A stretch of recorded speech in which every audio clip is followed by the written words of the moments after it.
आज 4 हिंदी अध्याय 31 दुर्घटना स्थल बहुत स्पष्ट था। तत्काल मार कौशल एक ऐसी तकनीक है जिसके लिए मौनता प्राप्त करने हेतु एक पूर्वापेक्षा आवश्यक है। उपयोगकर्ता की साधना एक निश्चित स्तर की होनी चाहिए। केवल एक निश्चित स्तर का मार्शल कलाकार ही तत्काल मार कौशल का प्रदर्शन करने के लिए पर्याप्त शक्ति, गति और शारीरिक क्षमता रख सकता है। ची यान को ठीक ठीक पता था कि झोंग लिन ने कब साधना शुरू की थी, क्योंकि उसने उसे एक गुरु ढूंढने में भी मदद की थी। फिर भी सिर्फ आधे महीने में ही उसने एक ऐसा ग्रेड हासिल कर लिया था जो अविश्वसनीय था। हिस ची यान का शरीर मुड़ गया और वो चकमा खा गया। झोंग लिन के सीने पर घातक प्रहार से बाल बाल बच गया, लेकिन उसकी छाती पर अभी भी भयंकर वार किया गया था और लाल रक्त बह रहा था। लानत है, मैं तुम्हें मार डालूंगा। जो खेल बिल्ली और चूहे का होना चाहिए था वो उल्टा हो गया और चूहे ने बिल्ली को पकड़ लिया। एक क्षण में ची यान का गुस्सा भड़क उठा। उसने अपने छोटे ब्लेड को विस्फोटक बल के साथ लहराते हुए झोंग लिन पर तीसरी बार हमला किया। 1 2 3। झोंग लिन अपनी जगह पर खड़ा रहा, प्रत्येक गिनती के साथ एक उंगली उठाता रहा, और जैसे ही वो 3 पर पहुंचा, ची यान को अपनी छाती में तेज दर्द महसूस हुआ। सहज ही नीचे देखने पर पता चला कि मूल रूप से लाल रंग का घाव गहरे लाल रंग में बदल गया था, जिससे बदबू आ रही थी। वहां जहर है। हाँ, वह जो रक्त प्रवाह में प्रवेश करते ही गले को सील कर देता है। यह मूल रूप से डैन वेनलोन के लिए था, लेकिन आज इसका उपयोग आप पर किया जाता है, झोंग लिन ने मुस्कुराते हुए कहा। तुम्हारे पास कोई सैन्य नैतिकता नहीं है। ची यान का चेहरा राख सा हो गया। उसे लगा कि उसकी जीवन शक्ति तेजी से खत्म हो रही है, उसका शरीर जमीन पर गिर रहा है और उसके साथ छिद्रों से खून रिसने लगा है। झोंग लिन ने एक तिरस्कारपूर्ण हंसी निकाली और मजाक उड़ाया। तुम जैसे बदमाश के साथ मार्शल नैतिकता के बारे में बात करना जो सहकर्मियों के खिलाफ साजिश रचता है। मुंह से जहरीला खून निकला और ची यान ने अनिच्छा से अपनी अंतिम सांस ली। ची यान को मृत देखकर झोंग लिन ने चुपचाप राहत की सांस ली। उसका दिल भय से भर गया। बस थोड़ा सा और, बस थोड़ा सा और। यदि पिछले कुछ दिनों में की गई तैयारियां न होती तो निश्चित रूप से ची यान की नहीं बल्कि उसकी ही मृत्यु होती। अभी तक जो बातचीत हुई वो आसान लग रही थी, लेकिन बेहद खतरनाक थी। हर कदम एक पतली रस्सी पर नाचने जैसा था और एक गलत कदम उसकी जान जोखिम में डालने वाला था। झोंग लिन ने गहरी सांस ली और दीवार के ऊपर से पुकारा, भाई हाय कुवान, घर में चोर घुस गया है और मैंने उसका ध्यान रखा है। कृपया सरकारी कार्यालय को सूचित करें। ठीक है, मैं अभी चलता हूँ। जल्द ही दीवार के बाहर से प्रतिक्रिया आई। उसके बाद कदमों की आवाज और दरवाजा खुलने की आवाज आई। न केवल बाएं पड़ोसी बल्कि आसपास के 7 या 8 घरों में भी रोशनी हो गई, जो स्पष्ट रूप से लड़ाई के शोर से जाग गए थे। जिस क्षण से ची यान का पता चला वो बच नहीं सका। बस एक ही सवाल था कि झोंग लिन मरेगा या नहीं। झोंग लिन दरवाजे पर बैठकर युद्ध के बारे में याद कर रहा था और जल्द ही दरवाजे के बाहर अव्यवस्थित कदमों की आवाजें सुनाई दी, जिसे धक्का देकर खोला गया और 5 कांस्टेबल अंदर घुस आए, जिनका नेतृत्व कोई और नहीं बल्कि ओल्ड फैंग शुनजिन कर रहा था। फैंग शुनजिन ने आंगन में नजर दौड़ाई, झोंग लिन और काले कपड़े पहने लाश को जमीन पर देखा। उसका पहले का खुश चेहरा अब मुस्कुराहट से सख्त हो गया था। शरीर का आकार मेल नहीं खाता। आज ड्यूटी पर जाने की उसकी बारी थी, इसलिए झोंग लिन के हमले की खबर सुनकर वो डैन वैनलोक के आने की उम्मीद में दौड़ा। डैन वैनलोक का उससे बच निकलना एक बड़ी शर्मिंदगी की बात थी, विशेष रूप से काउंटी मजिस्ट्रेट और मुख्य कांस्टेबल के असंतोष के कारण। इसलिए डैन वैनलोक की उपस्थिति के बारे में सुनकर वो किसी और की तुलना में तेजी से भाग गया, इस डर से कि वो फिर से भाग जाएगा। झोंग लिन खड़ा हुआ और झुककर बोला, अधिकारी फैंग शुनजिन ने सिर हिलाया और ची यान के शरीर की जांच करने के लिए आगे बढ़ा। जैसे ही वो पास पहुंचा, उसे एक दुर्गंध आई। खासकर जब उसने ची यान की छाती पर काला पड़ा जख्म देखा तो वह खुद को रोक नहीं पाया और बोला, इतना तेज जहर, बैंडेड क्रेट का जहर? अफसर फैंग, आपकी नजर बहुत तेज है। दरअसल ये बैंडेड क्रेट का जहर है। आप जानते हैं, मैं इन दिनों असुरक्षित महसूस कर रहा हूं, झोंग लिन ने कड़वी मुस्कान के साथ कहा। फैंग शुनजिन की अभिव्यक्ति अपरिवर्तित रही। उसे झोंग लिन के शब्दों से कोई असहजता महसूस नहीं हुई। रात के अंधेरे में नकाबपोश चाकू लेकर अभिनय करते हुए वो मौत का हकदार था। शव ले जाओ और ओल्ड फैंग को एक मसौदा तैयार करने दो। अधिकारी फैंग, आपको इस व्यक्ति का असली चेहरा देखना चाहिए। फैंग शुनजिन की भौहें सिकुड़ गईं, उसकी आंखों में संदेह का भाव था। लेकिन उसने सावधानीपूर्वक अपने हाथ में लंबे चाकू का इस्तेमाल करके ची यान का चेहरा दिखाया। ची यान, फॉर्म शुनजिन के पीछे खड़े अन्य कांस्टेबलों के शिष्य भी हैरान रह गए, क्योंकि उन्हें यह उम्मीद नहीं थी कि मृत व्यक्ति ची यान था। फैंग शुनजिन ने सोच विचार कर झोंग लिन को देखा, फिर ची यान की लाश को देखा। सरकारी कार्यालय के वरिष्ठ सदस्य होने के नाते वे ची यान की बुरी आदतों के बारे में कैसे नहीं जानते थे, और फिर भी ची यान नकाबपोश होकर झोंग लिन के घर में मृत पड़ा था। घटना का दृश्य बहुत स्पष्ट था। फैंग शुनजिन की सांसें स्पष्ट रूप से तेज हो गईं। वो ची यान के शरीर के प्रति घृणा और क्रोध से भर गया। बुरी आदतें होने से दूसरे लोग आपसे नापसंद कर सकते हैं, आपसे दूर रह सकते हैं, लेकिन सिल्वा के लिए अपने सहकर्मियों के खिलाफ दुर्भावना से काम करना ऐसी चीज है जिसे सिस्टम के भीतर कोई भी बर्दाश्त नहीं कर सकता। एक कांस्टेबल होने के नाते कानून की अवहेलना करना आपके अपराध को और बढ़ा देता है। ची यान के शव को सरकारी कार्यालय ले जाओ और कल सुबह उसे मुख्य कांस्टेबल को सौंप दो, फॉर्म शुनजिन ने गुस्से से कहा। हाँ, झोंग लिन भी आगे बढ़ा और कड़वाहट से बोला, अधिकारी फैंग, मुझे उम्मीद नहीं थी कि काले कपड़े पहने यह आदमी ची यान होगा। मुझे लगा कि यह डैन वैनलोग है जो मुझे मारने आ रहा है, इसलिए मैंने चूने के पाउडर और जहर का इस्तेमाल किया। अगर मुझे पता होता कि यह ची यान है, तो मैं इतना निर्दयी नहीं होता। झोंग लिन के पास खुद को समझाने के अलावा कोई चारा नहीं था। ची यान, चाहे जो भी हो, सरकारी दफ्तर में एक कांस्टेबल था, और कांस्टेबलों का अपना समुदाय होता है। कोई ऐसा व्यक्ति नहीं जिसे बाहरी लोग आसानी से मार सके। कभी कभी वे अपने पूर्वाग्रहों के चलते आपके कारणों की परवाह नहीं करते। ये तुम्हारी गलती नहीं है। ची यान 8वीं श्रेणी की मांसपेशी सुदृढ़ीकरण श्रेणी में था। अगर तुमने अपनी पूरी ताकत का इस्तेमाल नहीं किया होता, तो शायद तुम ही मरते। फिर भी मुझे उम्मीद नहीं थी कि तुम इस श्रेणी तक पहुंच गए हो। फैंग शुनजिन ने झोंग लिन को गहराई से देखते हुए कहा। बस एक भाग्यशाली स्ट्रोक। सरकारी सिपाही जल्दी जल्दी आए और जल्दी जल्दी चले गए। उन्हें भगाकर और सांत्वना देने आए पड़ोसियों को विदा करके झोंग लिन ने आखिरकार दरवाजा बंद कर दिया। प्रणाली, होस्ट, झोंग लिन कौशल, धनुष तकनीक, पूर्ण स्तर, उड़ता टिड्डी पत्थर, पूर्ण स्तर, ठोस चित्रकारी, पूर्ण स्तर, सुलेख, पूर्ण स्तर, पाककला कौशल, पूर्ण स्तर, लौह पर्वत कौशल, पूर्ण स्तर, त्वरित मार कौशल, पूर्ण स्तर। कौशल अंक, अनंतता। अपने सिस्टम पैनल में पूर्ण स्तरीय इंस्टेंट किल स्किल को देखकर झोंग लिन को राहत महसूस हुई। यह मार्शल आर्ट कौशल वास्तव में एक छिपी तलवार कौशल है, जो अप्रत्याशित रूप से हमला करता है और एक ही वार में मार डालता है। मार्शल आर्ट में ग्रेड हासिल करने के बाद झोंग लिन ने सरकारी दफ्तर के मार्शल आर्ट पवेलियन से एक मार्शल आर्ट कौशल चुनने की योजना बनाई, और आखिरकार उसने इस इंस्टेंट किल स्किल को चुना।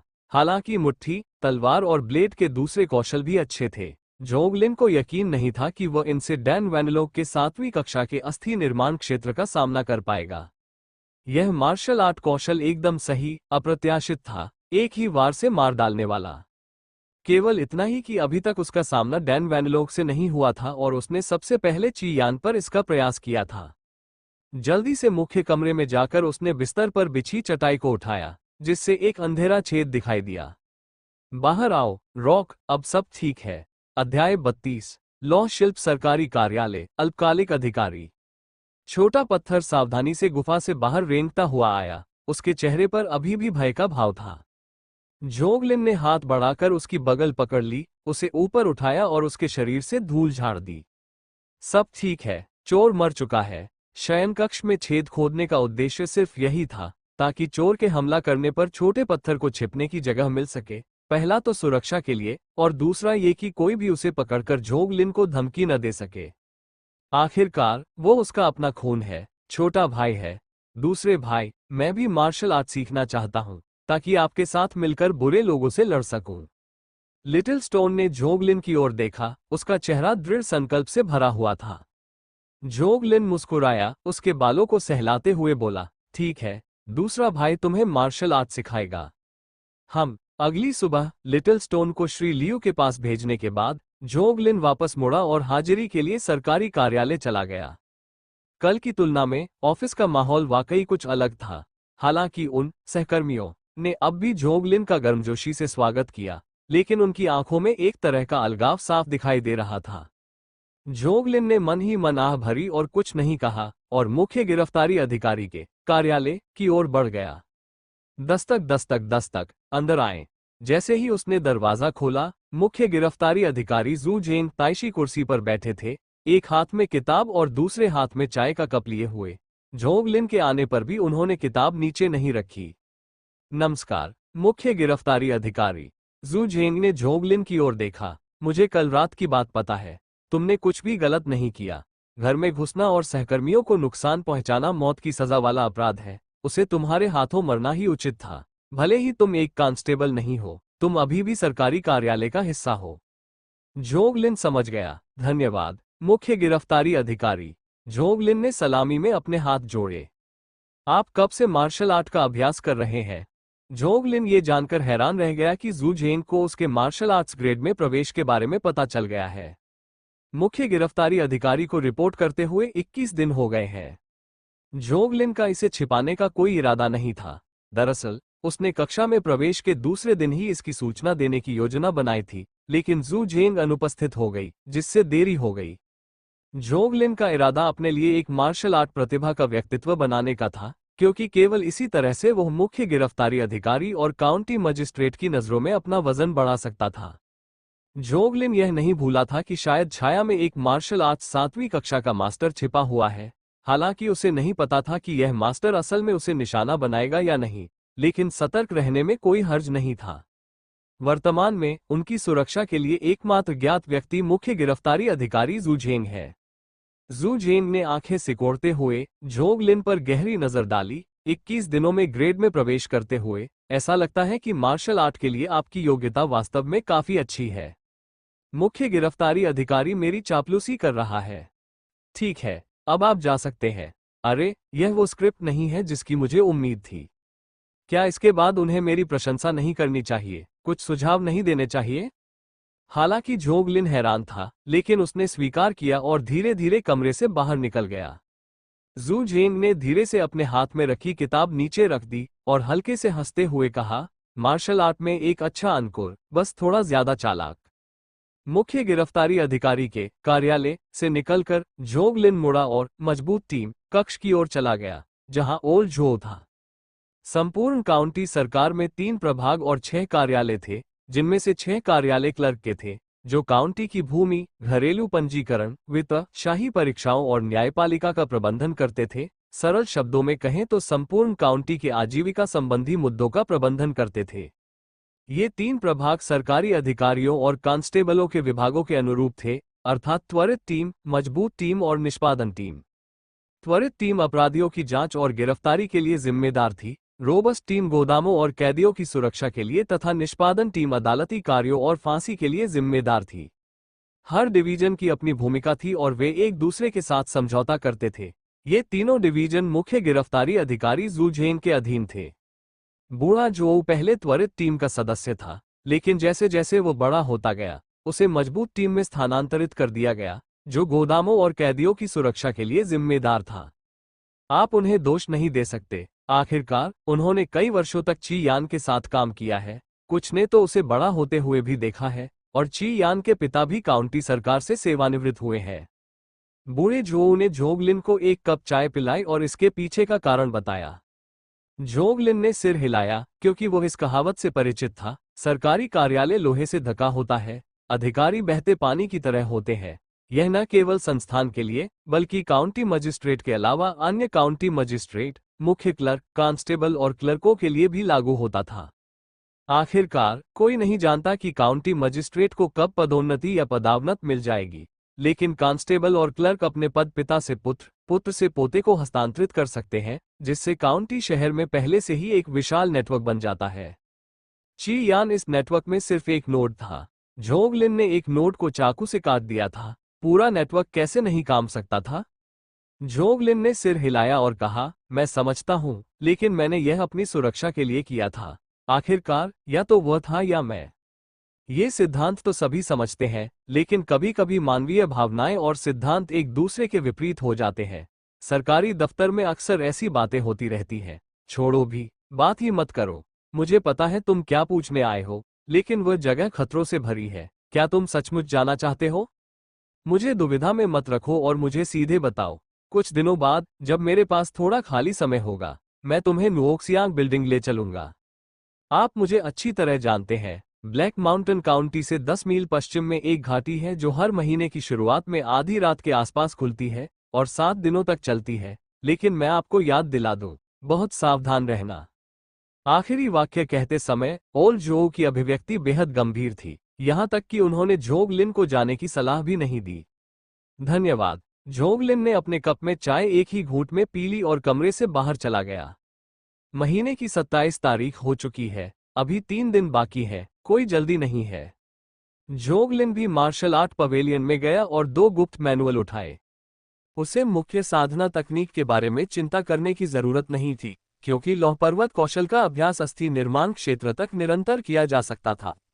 जोग लिन ने मार्शल आर्ट्स मंडप से एक गति तकनीक और एक कृपाण तकनीक यानी 2 गुप्त नियमावलियां चुनी। इस आंदोलन तकनीक को विलो कैटेकिन्स कहा गया, जो हवा के साथ लहराते विलो कैटेकिन्स का प्रतीक है। कृपाण तकनीक को विंड ब्रेकिंग सेबर तकनीक कहा जाता था। यह एक ऐसी कृपाण तकनीक थी जो शक्ति और गति को संतुलित करती थी। ऐसा कहा जाता था कि यह अपनी चरम सीमा पर इतनी तेज होती थी कि दुश्मन को इसका एहसास होने से पहले ही उसका सिर उड़ जाता था। दूसरों के लिए इन 2 गुप्त मैनुअल को सीखने में वर्षों का अभ्यास लगेगा, लेकिन जोग लिन के लिए जब तक वो उन्हें शुरू में सीख लेता है, वो उन्हें सिस्टम पैनल पर संक्षिप्त कर सकता है। सिस्टम अंक तत्काल पूर्ण स्तर। यद्यपि उन्हें अभी भी पूरी तरह से अनुकूलन के लिए स्वयं को प्रशिक्षित करने की आवश्यकता थी, लेकिन सीढ़ी पर ऊपर होने का मतलब था कि सामान्य लोगों की तुलना में उनकी प्रगति अधिक तेज थी। 3 दिन पलक झपकते ही बीत गए। इन दिनों में सुबह की हाजिरी के अलावा वो घर पर मार्शल आर्ट का अभ्यास करते या कुछ स्वादिष्ट व्यंजन बनाते हुए समय बिताते थे।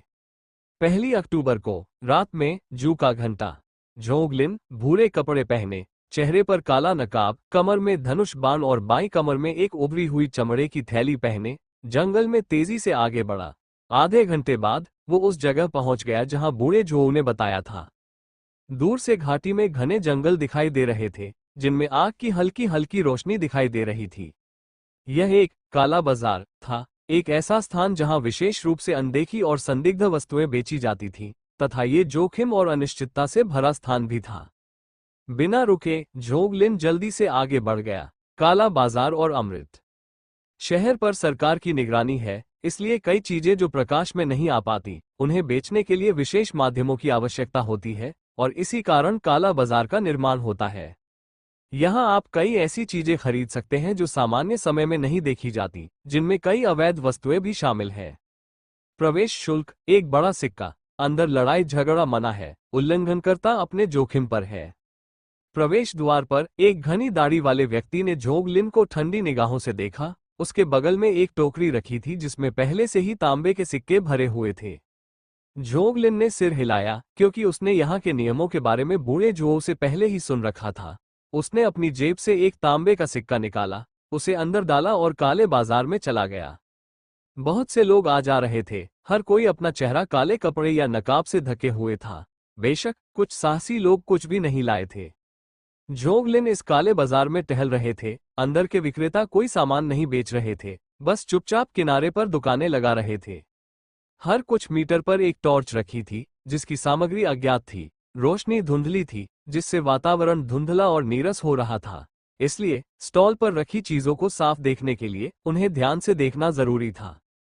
जोग लिन तेजी से नहीं चला, बल्कि गुजरते हुए प्रत्येक स्टॉल का निरीक्षण किया, ये समझते हुए कि यहाँ काला बाजार क्यों बना होगा। अंदर बिकने वाला सामान वास्तव में प्रकाश नहीं देख सकता था। मिसाल के तौर पर जिस स्टॉल के सामने जोग लिन रुका था, वहां ज्यादातर दवाइयां बिक रही थीं, किसी मेडिकल स्टोर की नहीं, बल्कि कुछ नशीले पदार्थ और जहर। जोग लिन ने वहां उस बैंडेड क्रेट का जहर भी देखा जिसे उसने पहले बड़ी मेहनत से इकट्ठा किया था। पूरे देश में कौन सा मेडिकल स्टोर ऐसा सामान बेचने की हिम्मत करेगा? फिर भी यहाँ तो ये खुलेआम बिक रहा है, और आसपास के सभी लोग बेफिक्र साफ तौर पर इसके आदी लग रहे हैं। कुछ दुकानों पर हथियार बेचे जा रहे थे। चाकू, तलवारें और खंजर आम थे, लेकिन उनमें एक क्रॉसबो भी था। यदि यह काउंटी में दिखाई दिया तो संभवतः इसे सरकारी कार्यालय द्वारा तुरंत जब्त कर लिया जाएगा। धनुष और तीर के विपरीत, जिनके उपयोग के लिए कुछ अभ्यास की आवश्यकता होती है, क्रॉसबो का उपयोग बच्चे द्वारा हत्या करने के लिए किया जा सकता है, और इसके छोटे आकार के कारण इसे आसानी से छिपाया जा सकता है। जोग लिन चलते रहे कि अचानक एक अनजान व्यक्ति ने उनका रास्ता रोक लिया। चौकन्ने रहते हुए इस लंबे दुबले पतले आदमी ने अपनी जेब से एक पुस्तिका निकाली। भाई, एक गुप्त मैनुअल चाहिए। हाँ। जोग लिन ने तिरस्कार से नाक भांज सिकोड़ी, मुड़ा और उस व्यक्ति से बात किए बिना चला गया। बूढ़े जो ने पहले भी इसका उल्लेख किया था, काले बाजार में कुछ भी खरीदा जा सकता है, बस गुप्त मार्शल आर्ट मैनुअल न खरीदें, क्योंकि वे सभी नकली हैं। इस युग में सांप्रदायिक विचार पिछले जन्मों की तुलना में और भी अधिक प्रबल थे, यहाँ तक कि शिल्प के मामले में भी। बढ़ईगीरी, लोहार, टोफू बनाना, ये घरेलू और आजीविका कौशल थे जो आसानी से हस्तांतरित नहीं होते थे। अगर यह परंपरा पिता से पुत्र को विरासत में मिली होती तो बेटियों को नहीं, पुत्रों के बिना कोई व्यक्ति सीधे शिष्य तो बन जाता, लेकिन एक दशक से ज्यादा समय तक उसकी परीक्षा लेता और फिर भी कोई चाल चलने से बच जाता। किसी व्यवसाय को सिखाना और मालिक को भूखा रखना कोई मजाक नहीं था। मूल कारण ये भी था कि इस युग में सूचना का प्रवाह व्यापक नहीं था। कुछ लोग जीवन भर अपने निवास स्थान से बाहर नहीं निकल पाते थे। एक व्यक्ति का कौशल एक अद्वितीय शिल्प था। एक बार 2 लोगों को पता चल गया तो प्रतिस्पर्धा शुरू हो गई, और अगर अधिक लोगों को पता चल गया तो कुछ लोग भूख से मर सकते थे। यहां तक कि साधारण कौशल भी ऐसे ही थे। गुप्त मार्शल आर्ट मैनुअल की तो बात ही छोड़ दीजिए। यहां तक कि खंडों में लिखे जाने पर भी कौन जानता है कि इसका कितना हिस्सा रूपकों और छिपी हुई भाषाओं में कोडित था। ये सबसे बुरा हिस्सा नहीं था। अक्सर महत्वपूर्ण हिस्से गायब थे और पुस्तकों में शामिल नहीं थे, केवल मौखिक रूप से प्रसारित किए गए थे। यह 9 येन सफेद हड्डी पंजे के गलत निर्देशों से भी बदतर था। इनके साथ गलत प्रशिक्षण से अधिक शत्रु का सिर नष्ट हो सकता था, लेकिन यहाँ गलत मार्शल आर्ट मैनुअल के साथ कोई व्यक्ति लंगड़ा हो सकता था या मौके पर ही मर भी सकता था। इसलिए अंदर आने से पहले ओल्ड जो ने विशेष रूप से कहा कि किसी को काले बाजार में नकली वस्तुओं को पहचानने की आवश्यकता नहीं है, बल्कि यह पूछना चाहिए कि कौन सी वस्तुएं असली हैं। जिन फिल्मों के आरंभिक भाग वास्तविक थे उन्हें पहले से ही ईमानदार माना गया था, लेकिन अधिक गंभीर मामलों में नाम के अलावा आंशिक रूप से वास्तविक और नकली सामग्री थी। यही जाल था। मेरे सिस्टम पैनल में असली और नकली में अंतर करने का कोई फंक्शन नहीं है। बेतरतीब ढंग से अभ्यास न करें। ये सोचकर जोग लिन और भी तेजी से चलने लगा। लंबा पतला आदमी जोग लिन को जाते हुए देख रहा था। उसने अपना सिर हिलाते हुए कहा, कितना अफसोस है उसे हुक नहीं किया। चलो अगले को ढूंढते हैं। इस आदमी का ठगी का तरीका यह था कि वह एक व्यक्ति के पास जाता और पूछता कि अगर उसे कोई नौसिखिया मिल जाए तो वह उससे मोटी रकम कमा सकता है। जोग लिन आगे बढ़ता रहा, लगातार दोनों पक्षों का निरीक्षण करता रहा तथा काले बाजार के सामान की जंगली प्रकृति के बारे में स्पष्ट समझ प्राप्त करता रहा। साधारण जानवरों में विभिन्न प्रकार के जंगली जानवर शामिल थे, जैसे तीतर, जंगली सुअर, बाघ की हड्डियां आदि। कुछ लोग पाताल लोक के उपकरण भी बेच रहे थे, जिनकी गंदगी और नमी से पता चल रहा था कि उन्हें हाल ही में खोदकर निकाला गया है।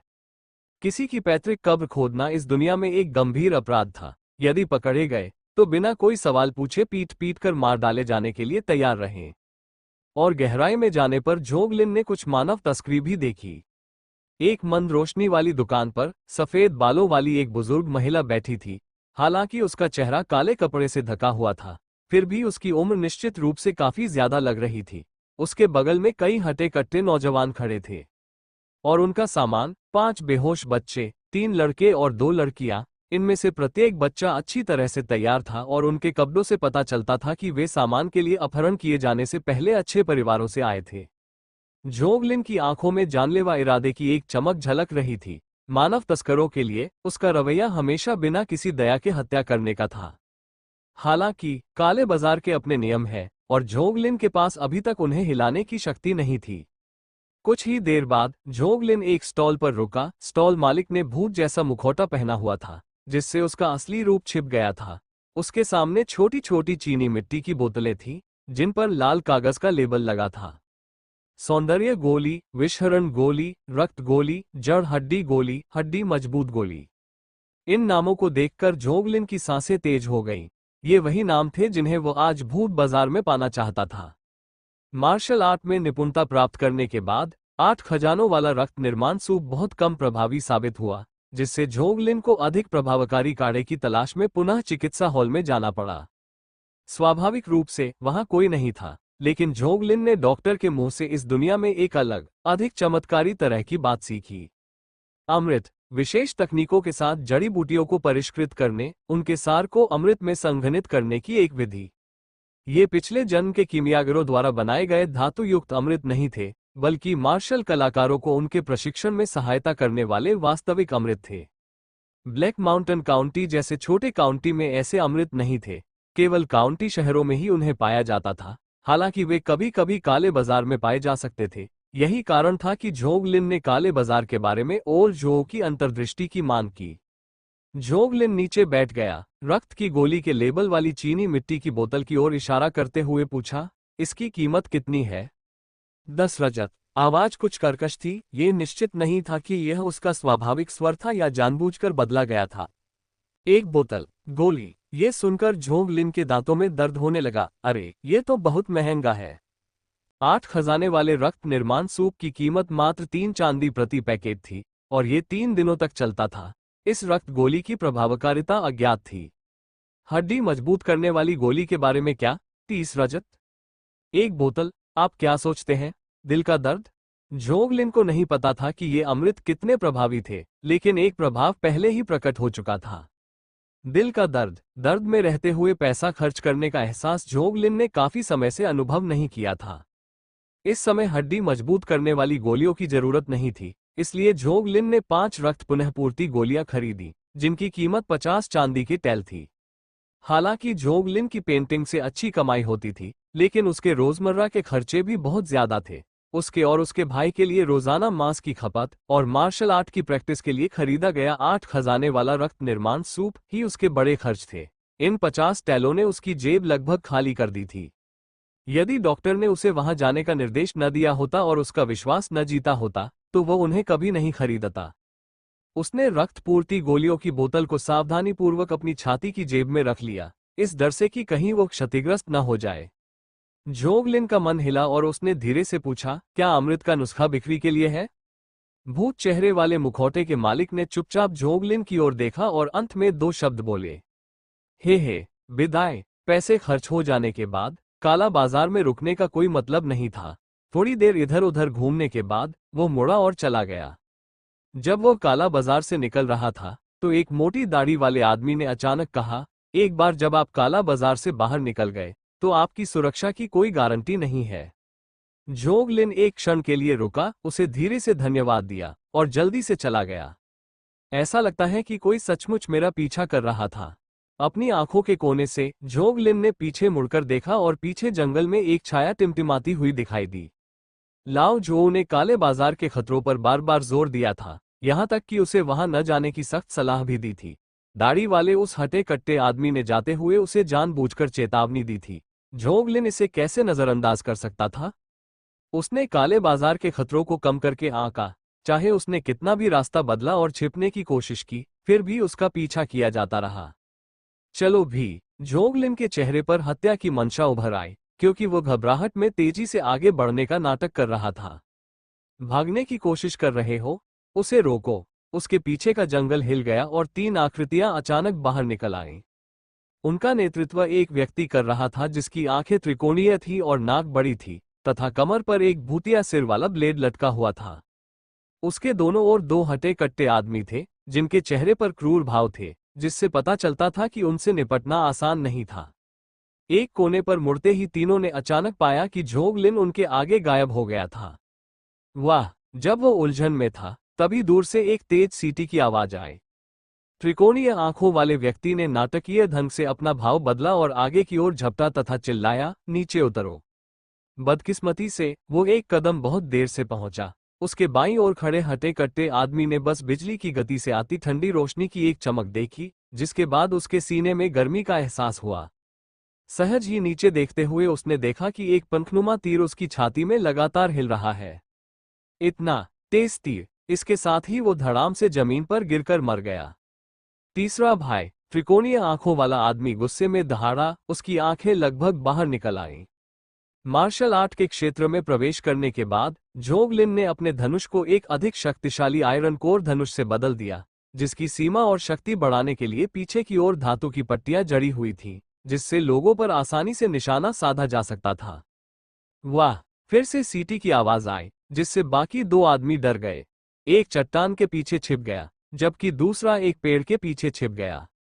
चीख के साथ पेड़ के पीछे छिपे हुए आदमी की जांघ में अभी भी तीर लगा। वह चीखा और जमीन पर गिर पड़ा। बॉस, ये तीर घुमावदार है। इससे पहले कि वो बोलना समाप्त कर पाता, गिरने से उसका सिर उजागर हो गया और कुछ समय पहले चलाए गए एक अन्य तीर ने उसे छेद दिया। पूर्ण स्तरीय धनुष कौशल घुमावदार शॉट आधुनिक समाज में गोलियां परवलयिक प्रक्षेप पथ का अनुसरण करती हैं। कमजोर तीरों की तो बात ही छोड़ दीजिए, कुछ कौशलों से तीरों को वक्र बनाया जा सकता है। अपने दोनों भाइयों को दुश्मन को देखे बिना ही गिरते देख त्रिकोणीय आंखों वाला आदमी अफरा तफरी में पड़ गया और गुस्से से चिल्लाया, बाहर आओ, काया, अगर हिम्मत है तो मेरा सामना करो, बाहर आओ। चीख। त्रिकोणीय आंखों वाले व्यक्ति की चीख सुनकर झोंग लिन अंधेरे से बाहर आया और उसने अपना धनुष और तीर एक तरफ फेंक दिया। मैं बाहर हूं। झोंग लिन को वास्तव में बाहर आते देख उसने अपना धनुष फेंक दिया। त्रिकोणीय आंखों वाला आदमी बहुत खुश हुआ और अपने भूत सिर ब्लेड के साथ झोंग लिन पर झपटा और उसे बहुत बल के साथ नीचे गिरा दिया। झोंग लिन पीछे नहीं हटा बल्कि आगे बढ़ा, ब्लेड को चकमा देने के लिए एक तरफ हट गया और जबरदस्त ताकत से आगे की ओर लात मारी, जिसका लक्ष्य सीधे आदमी के दिल पर था। अरे नहीं! त्रिकोणीय आंखों वाला आदमी दंग रह गया। अपने पैरों को नीचे दबाते हुए वो घोड़े की मुद्रा में आ गया और घोस्ट हेड ब्लेड से झोंग लिन की कमर पर सीधा वार किया। टकराना। झोंग लिन ने अपनी शक्ति का कुशलतापूर्वक उपयोग करते हुए त्रिकोणीय आंखों वाले व्यक्ति की छाती पर लात मारी तथा ब्लेड की धार से बचने के लिए कई कदम पीछे हट गया। निश्चित रूप से उन्होंने मार्शल आर्ट का अभ्यास मुझसे कहीं अधिक किया है, जैसा कि मैंने उम्मीद की थी, एक सामान्य व्यक्ति के रूप में। झोंग लिन ने उसे इसलिए नहीं मारा था क्योंकि वह उसे एक युद्ध साथी के रूप में इस्तेमाल करना चाहता था। जिस क्षण झोंग लिन के पहले तीर ने त्रिकोणीय आंखों वाले आदमी को झुका दिया, उसी क्षण उसे पता चल गया कि वह आदमी साधारण है और मार्शल आर्ट के क्षेत्र में नहीं है। सच्चे मार्शल आर्टिस्ट एक बार इस क्षेत्र में प्रवेश कर जाते हैं, मानो कवच पहने हो, उनकी त्वचा चमड़े की तरह सख्त हो, तीरों से अप्रभावित। तीरों का सामना करते समय वे आमतौर पर केवल अपनी आंखों को ही ढालते हैं, इस आदमी की तरह गोता नहीं लगाते। यही वजह थी कि झोंग लिन ने उसे नहीं मारा। अगर वह कोई मार्शल आर्टिस्ट होता तो उसे आसानी से मार डालता। छाती में घुटन महसूस करते हुए, दिल की धड़कनें तेज होते हुए, त्रिकोणीय आंखों वाले व्यक्ति ने सोचा, इतनी ताकत, लेकिन धनुष और बाण फेंक देना कितना मूर्खता की बात है। वह अपने से ज्यादा ताकतवर लोगों से अनजान नहीं था। अपनी क्रूरता और युद्ध के अनुभव से जीतने में उसे पूरा भरोसा था। मारना। त्रिकोणीय आंखों वाला आदमी रुका नहीं, उसने घोस्ट हेड ब्लेड उठाया और झोंग लिन पर फिर से झपटा, पिंजरे से छूटे हुए बाघ की तरह क्रूर। झोंग लिन पीछे नहीं हटा, तेजी से आगे बढ़ता हुआ करीब आ गया। भूत सिर ब्लेड तिरछे नीचे की ओर गिरा, जिससे झोंग लिन के भागने के रास्ते बंद हो गए। झोंग लिन रुका, आगे बढ़ा, उसका शरीर विलो कैटकिंस की तरह था। ब्लेड से फिसलते हुए त्रिकोणीय आंखों वाले आदमी के पास पहुंचा। ये कैसे संभव है? यद्यपि अविश्वास से भरा हुआ, उसने अपनी कमर तक हाथ बढ़ाया और एक खंजर निकाला जो झोंग लिन के पेट को चीरता हुआ पानी में तैरता हुआ अबाबिल की तरह आर पार हो गया। स्लैश। खंजर ने झोंग लिन के कपड़ों को चीरते हुए उसकी त्वचा को चीर दिया, लेकिन त्वचा से निकली आवाज ने त्रिकोणीय आंखों वाले आदमी को डर से झकझोर दिया। चमड़े जैसी त्वचा, क्षेत्र के भीतर एक मार्शल कलाकार। स्विश। झोंग लिन ने अपना हाथ उठाया और अचानक अपने खाली दाहिने हाथ में एक छोटा ब्लेड निकाला और धीरे से उस आदमी की गर्दन काट दी। खून बर्फ के टुकड़ों की तरह छिड़का। त्रिकोणीय आंखों वाला आदमी अपनी गर्दन पकड़कर धड़ाम से गिर पड़ा। लड़ाई खत्म हो गई। झोंग लिन ने अपने कटे हुए कपड़ों की ओर देखा, जिसमें उसकी त्वचा पर केवल एक लाल निशान दिखाई दे रहा था। राज्य के बाहर एक साधारण व्यक्ति ने भी मुझे इतनी हद तक मजबूर किया। उस दिन ची यान को मारना सचमुच किस्मत की बात थी। झोंग लिन ने आह भरी। पा, भिखारी। झोंग लिन ने जमीन पर पड़ी तीनों लाशों पर थूका। उनमें से उसे सिर्फ 2 औंस चांदी ही मिली और कुछ नहीं। सबसे कीमती चीज अभी भी त्रिकोणीय आंखों वाले आदमी के हाथ में भूत के सिर का ब्लेड था, जिसे बेचने पर लगभग 5 औंस चांदी मिल सकती थी। उसने इसे अपने हाथ में 2 बार घुमाया। ये काफी उपयोगी लगा। मैं तो बस लोहार की दुकान पर जाकर ब्लेड बनवाने की सोच रहा था, लेकिन अब मैं उस झंझट से बच सकता हूं। झोंग लिन मन ही मन बहुत संतुष्ट था। आखिरकार हथियार सस्ते नहीं होते और इस घोस्ट हेड ब्लेड ने उसे कई औंस चांदी बचा ली। उन्होंने जमीन पर पड़ी 3 लाशों पर कोई ध्यान नहीं दिया, क्योंकि ज्यादा समय नहीं बीता था कि जंगल के जंगली जानवर उन्हें खाकर प्रकृति को वापस कर देंगे, और सरकार को इसकी कोई परवाह नहीं थी। रात का फायदा उठाते हुए जोग लिन जल्दी से शहर में लौट आया, किसी भी पूंछ से बचने के लिए कुशलता से चक्कर लगाता रहा, और अंततः एक छोटे से रास्ते से स्वीट वाटर गली में वापस आ गया। उसने दरवाजे पर दस्तक भी नहीं दी, बल्कि सीधे दीवार फांदने से पहले थोड़ा भागा। दूसरा भाई जोग लिन ने अभी दरवाजा खोला ही था कि लिटिल स्टोन बिस्तर से उठ बैठा, उसकी आंखें घने अंधेरे कमरे में चमक रही थीं। जोग लिन ने अपनी गति रोक दी। अभी तक नींद नहीं आए? मैं तुम्हारे वापस आने का इंतजार कर रहा था। दूसरे भाई, जब तक तुम वापस नहीं आ जाते मुझे नींद नहीं आएगी। जोग लिन ने आगे बढ़कर लिटिल स्टोन के सिर को धीरे से थपथपाया और धीमी आवाज में कहा, सो जाओ। ठीक है। जोग लिन ने भी अमृत का अध्ययन जारी नहीं रखा। उसने अपने कपड़े उतार दिए और आराम करने के लिए लेट गया।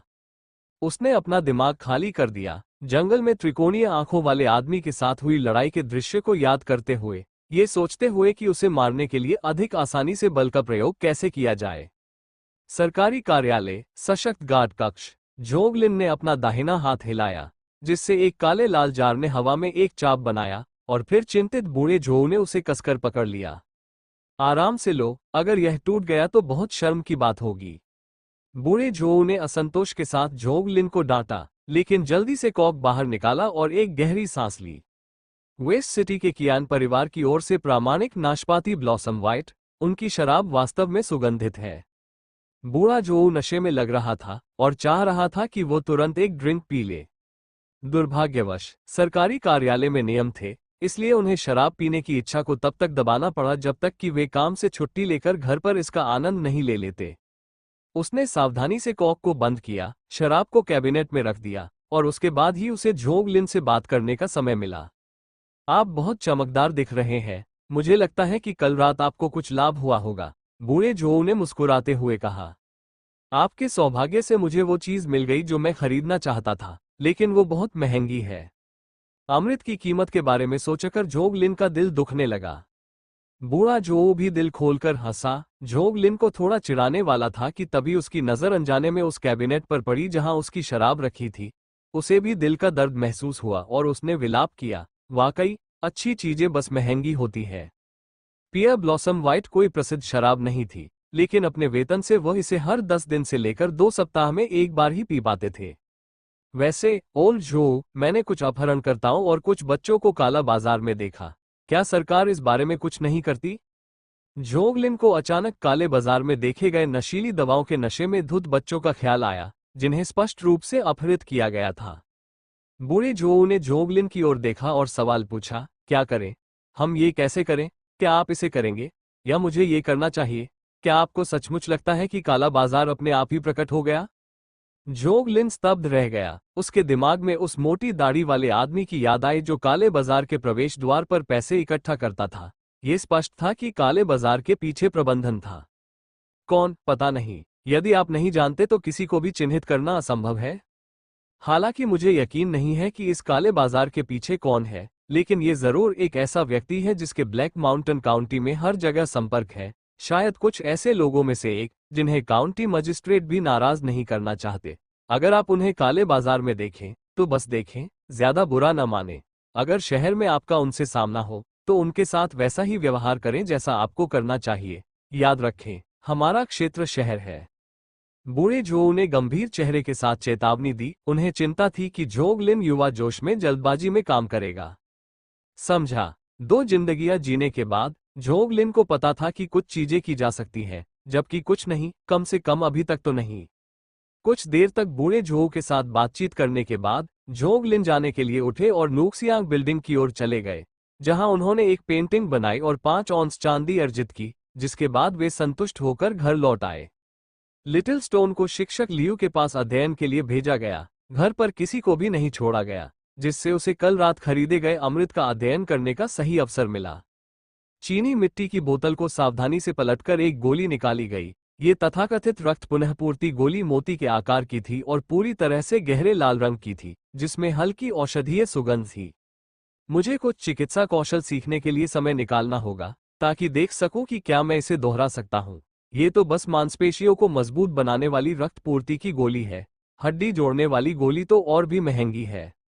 दूसरों के लिए चिकित्सा सीखना एक कठिन कार्य था जिसमें जीवन भर लग सकता था, लेकिन अपनी गोल्डन फिंगर के साथ झोंग लिन के लिए, जब तक वो पैनल पर कौशल रिकॉर्ड कर सकता था, इसमें केवल एक सांस का समय लगता था। वो इन अमृतों के अवयवों को खोजकर उनकी नकल करना चाहता था। सिर्फ एक रक्त पुनःपूर्ति गोली की कीमत 10 औंस चांदी थी और 10 गोलियों ने उसे लगभग दिवालिया बना दिया था। भविष्य में अस्थि संवर्धन गोलियां खरीदना उसके लिए अफोर्डेबल नहीं होता। 3 सांसों से भी कम समय में एक गोली पेट में निगलने पर झोंग लिन को ऐसा महसूस हुआ जैसे उसके पेट में ज्वालामुखी हो, जिसकी गर्मी मैग्मा की तरह उसके पूरे शरीर में फैल रही हो। यह इतनी शक्तिशाली औषधि है, 8 खजानों वाले रक्त निर्माण सूप से कम 10 गुना अधिक शक्तिशाली। इसमें कोई आश्चर्य नहीं कि यह एक अमृत है। झोंग लिन ने रुकने की हिम्मत नहीं की, अपने पैर आगे बढ़ाए और जल्दी से यार्ड में आयरन माउंटेन स्किल का अभ्यास किया। ड्रैगन गुफा स्वर्ग, क्रेन पंजा प्रिंट रेत, लाल चट्टान तांबे की दीवार। 10 मील थंडर, आयरन माउंटेन स्किल में बल और वजन के साथ साहसिक और व्यापक प्रहार पर जोर दिया गया, जिससे प्रत्येक मुक्का और किक शक्ति से भरपूर होते हुए भी सुंदर बनी रही। झोंग लिन जमीन पर हिलने डुलने लगा, उसकी मुठियां और पैर फैल गए। रक्त पुनःपूर्ति गोली की औषधीय शक्ति तेजी से उसके शरीर में प्रवाहित हुई, फिर उसकी मांसपेशियों, हड्डियों और त्वचा में फैल गई। पूर्ण स्तरीय आयरन माउंटेन स्किल के समर्थन से झोंग लिन औषधीय शक्ति के प्रत्येक अंश का पूर्ण उपयोग कर सकता था और एक भी अंश बर्बाद नहीं कर सकता था। सामान्य मार्शल कलाकार औषधि की शक्ति के अधिकतम 5 या 6 भागों का उपयोग करने के लिए परीक्षण और त्रुटि का प्रयोग करते थे, जबकि बेहतर प्रशिक्षक 6 या 7 भागों का उपयोग कर सकते थे। लेकिन सिस्टम की सहायता से झोंग लिन की लौह पर्वत कौशल की समझ सृष्टिकर्ता के स्तर तक पहुंच गई थी, जो शरीर शोधन और औषधीय अवशोषण में बेजोड़ थी। यह ऐसा था जैसे कोई अधिकतम स्तर का अनुभवी व्यक्ति नए गांव में दोबारा आया हो। अचानक झोंग लिन के हाथों की शैली नाटकीय रूप से बदल गई, जो बाघ की दहाड़ के इरादे से हल्की सी गूंजने लगी। भयंकर बाघ झपट्टा, भूखा बाघ झपट्टा, ब्लैक टाइगर दिल चुराना। हर मुक्के और लात के साथ ऐसा लगता था मानो कोई खूंखार बाघ उसके साथ है। उसकी मुट्ठियों से निकलती हवा बाघ की तरह दहाड़ती है। झोंग लिन की मुट्ठी की हवा के कारण खजूर के पेड़ पर बैठी गौरैया बहुत पहले ही डर के मारे भाग गई थी। पूरे 1 घंटे के लिए झोंग लिन ने अंततः अपनी गतिविधियों को रोक दिया और बिना कोई निशान बर्बाद किए रक्त पुनःपूर्ति गोली की औषधीय शक्ति को पूरी तरह से अवशोषित कर लिया। अमृत वास्तव में शानदार है। दैनिक अमृत समर्थन के साथ मैं 1 महीने में मांसपेशी सुदृढ़ीकरण अभ्यास पूरा कर सकता हूँ। आधिकारिक तौर पर 8वें रैंक मांसपेशी सुदृढ़ीकरण क्षेत्र में प्रवेश कर सकता हूँ, झोंग लिन ने अपार खुशी के साथ सोचा। अध्याय 36 मूल्य वृद्धि प्रणाली।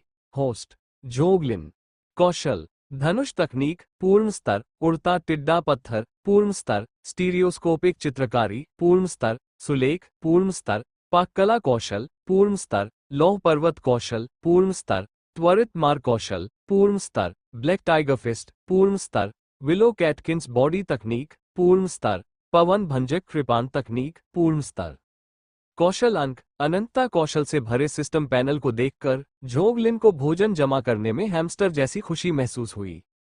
ब्लैक टाइगर फिस्ट एक गुप्त मार्शल आर्ट मैनुअल था जिसे झोंग लिन ने माउंटेन टाइगर नामक पहाड़ी डाकू से हासिल किया था।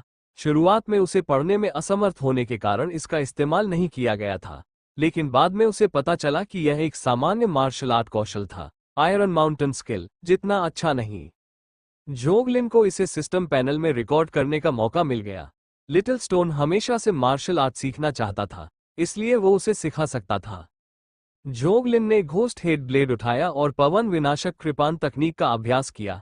सिस्टम पैनल मार्शल आर्ट का अनुभव प्रदान कर सकता था, लेकिन इसमें पूरी तरह से महारत हासिल करने के लिए उसे व्यक्तिगत रूप से अभ्यास करने की आवश्यकता थी। इस कृपाण तकनीक में गति और शक्ति का संतुलन था। गति जितनी तेज होगी, शक्ति उतनी ही ज्यादा होगी। जब इसे उच्च स्तर पर अभ्यास किया जाता था, तो कृपाण की रोशनी चमकने पर सिर गिर जाते थे। वास्तव में यह इतना अतिशयोक्तिपूर्ण नहीं था। कौशल अंकों के साथ पूर्ण स्तर तक उन्नत होने के बाद झोंग लिन को एहसास हुआ कि यह सिर्फ कृपाण चलाने की एक तकनीक थी। ये पिछले जन्म के उपन्यासों जैसा नहीं था, जहां एक वार से कई मीटर दूर तक ब्लेड की रोशनी निकलती थी। निचली तीसरी कक्षा की मार्शल आर्ट का उद्देश्य शरीर को संयमित करना, तेज दौड़ना, ऊंची छलांग लगाना और आम लोगों से ज्यादा मजबूत होना था। कृपान तकनीकें सिर्फ अपनी ताकत का बेहतर इस्तेमाल करने के लिए थी, कोई चमत्कारी नहीं। कुछ देर तक कृपान और चालन तकनीकों का अभ्यास करने के बाद जोगलिन उठे और ईस्ट मार्केट की ओर चल पड़े तथा रास्ते में स्वीट वाटर गली के निवासियों का अभिवादन किया। ऐसा क्यों लगता है कि शरणार्थियों की संख्या अधिक है? जोगलिन ने सड़कों पर फटे पुराने कपड़े पहने शरणार्थियों को देखा, जिससे उसकी भौहें थोड़ी सिकुड़ गईं। जोगलिन और लिटिल स्टोन भी यहां से भागकर आए थे, इसलिए वो शरणार्थियों के प्रति अधिक संवेदनशील थे। हर दिन शरणार्थी ब्लैक माउंटेन काउंटी में आते रहे और जल्द ही उन्हें वहीं बसा लिया गया। कुछ लोग गोदी में मजदूरी करते थे, कुछ को धनी परिवारों ने खरीद लिया था और कुछ सेना में भर्ती हो गए थे। हालांकि हाल ही में शरणार्थियों की संख्या बढ़ती जा रही थी, जिससे ब्लैक माउंटेन काउंटी की सुरक्षा प्रभावित हो रही थी। आखिरकार अधिक शरणार्थियों का मतलब अक्सर अधिक भिखारी और छोटे चोर होते हैं। बूढ़े लियांग, हमेशा की तरह मेरे लिए 5 पाउंड सुअर का पेट काट दो और उसमें 3 पाउंड चर्बी और 3 पाउंड दुबला मांस मिला दो। जोगलिन ने मांस की दुकान के सामने कसाई लियांग को आवाज दी। ओह, मास्टर जोग यहाँ है। कई दिनों से आपको मांस खरीदते नहीं देखा। मैंने अभी अभी एक घास पात वाला सुअर काटा है और उसके कान आपके लिए बचाकर रखे हैं, क्योंकि मुझे पता है कि आपको वे पसंद है। कसाई लियांग ने प्रसन्नतापूर्वक मुस्कुराते हुए कहा। जोगलिन की आंखें चमक उठी।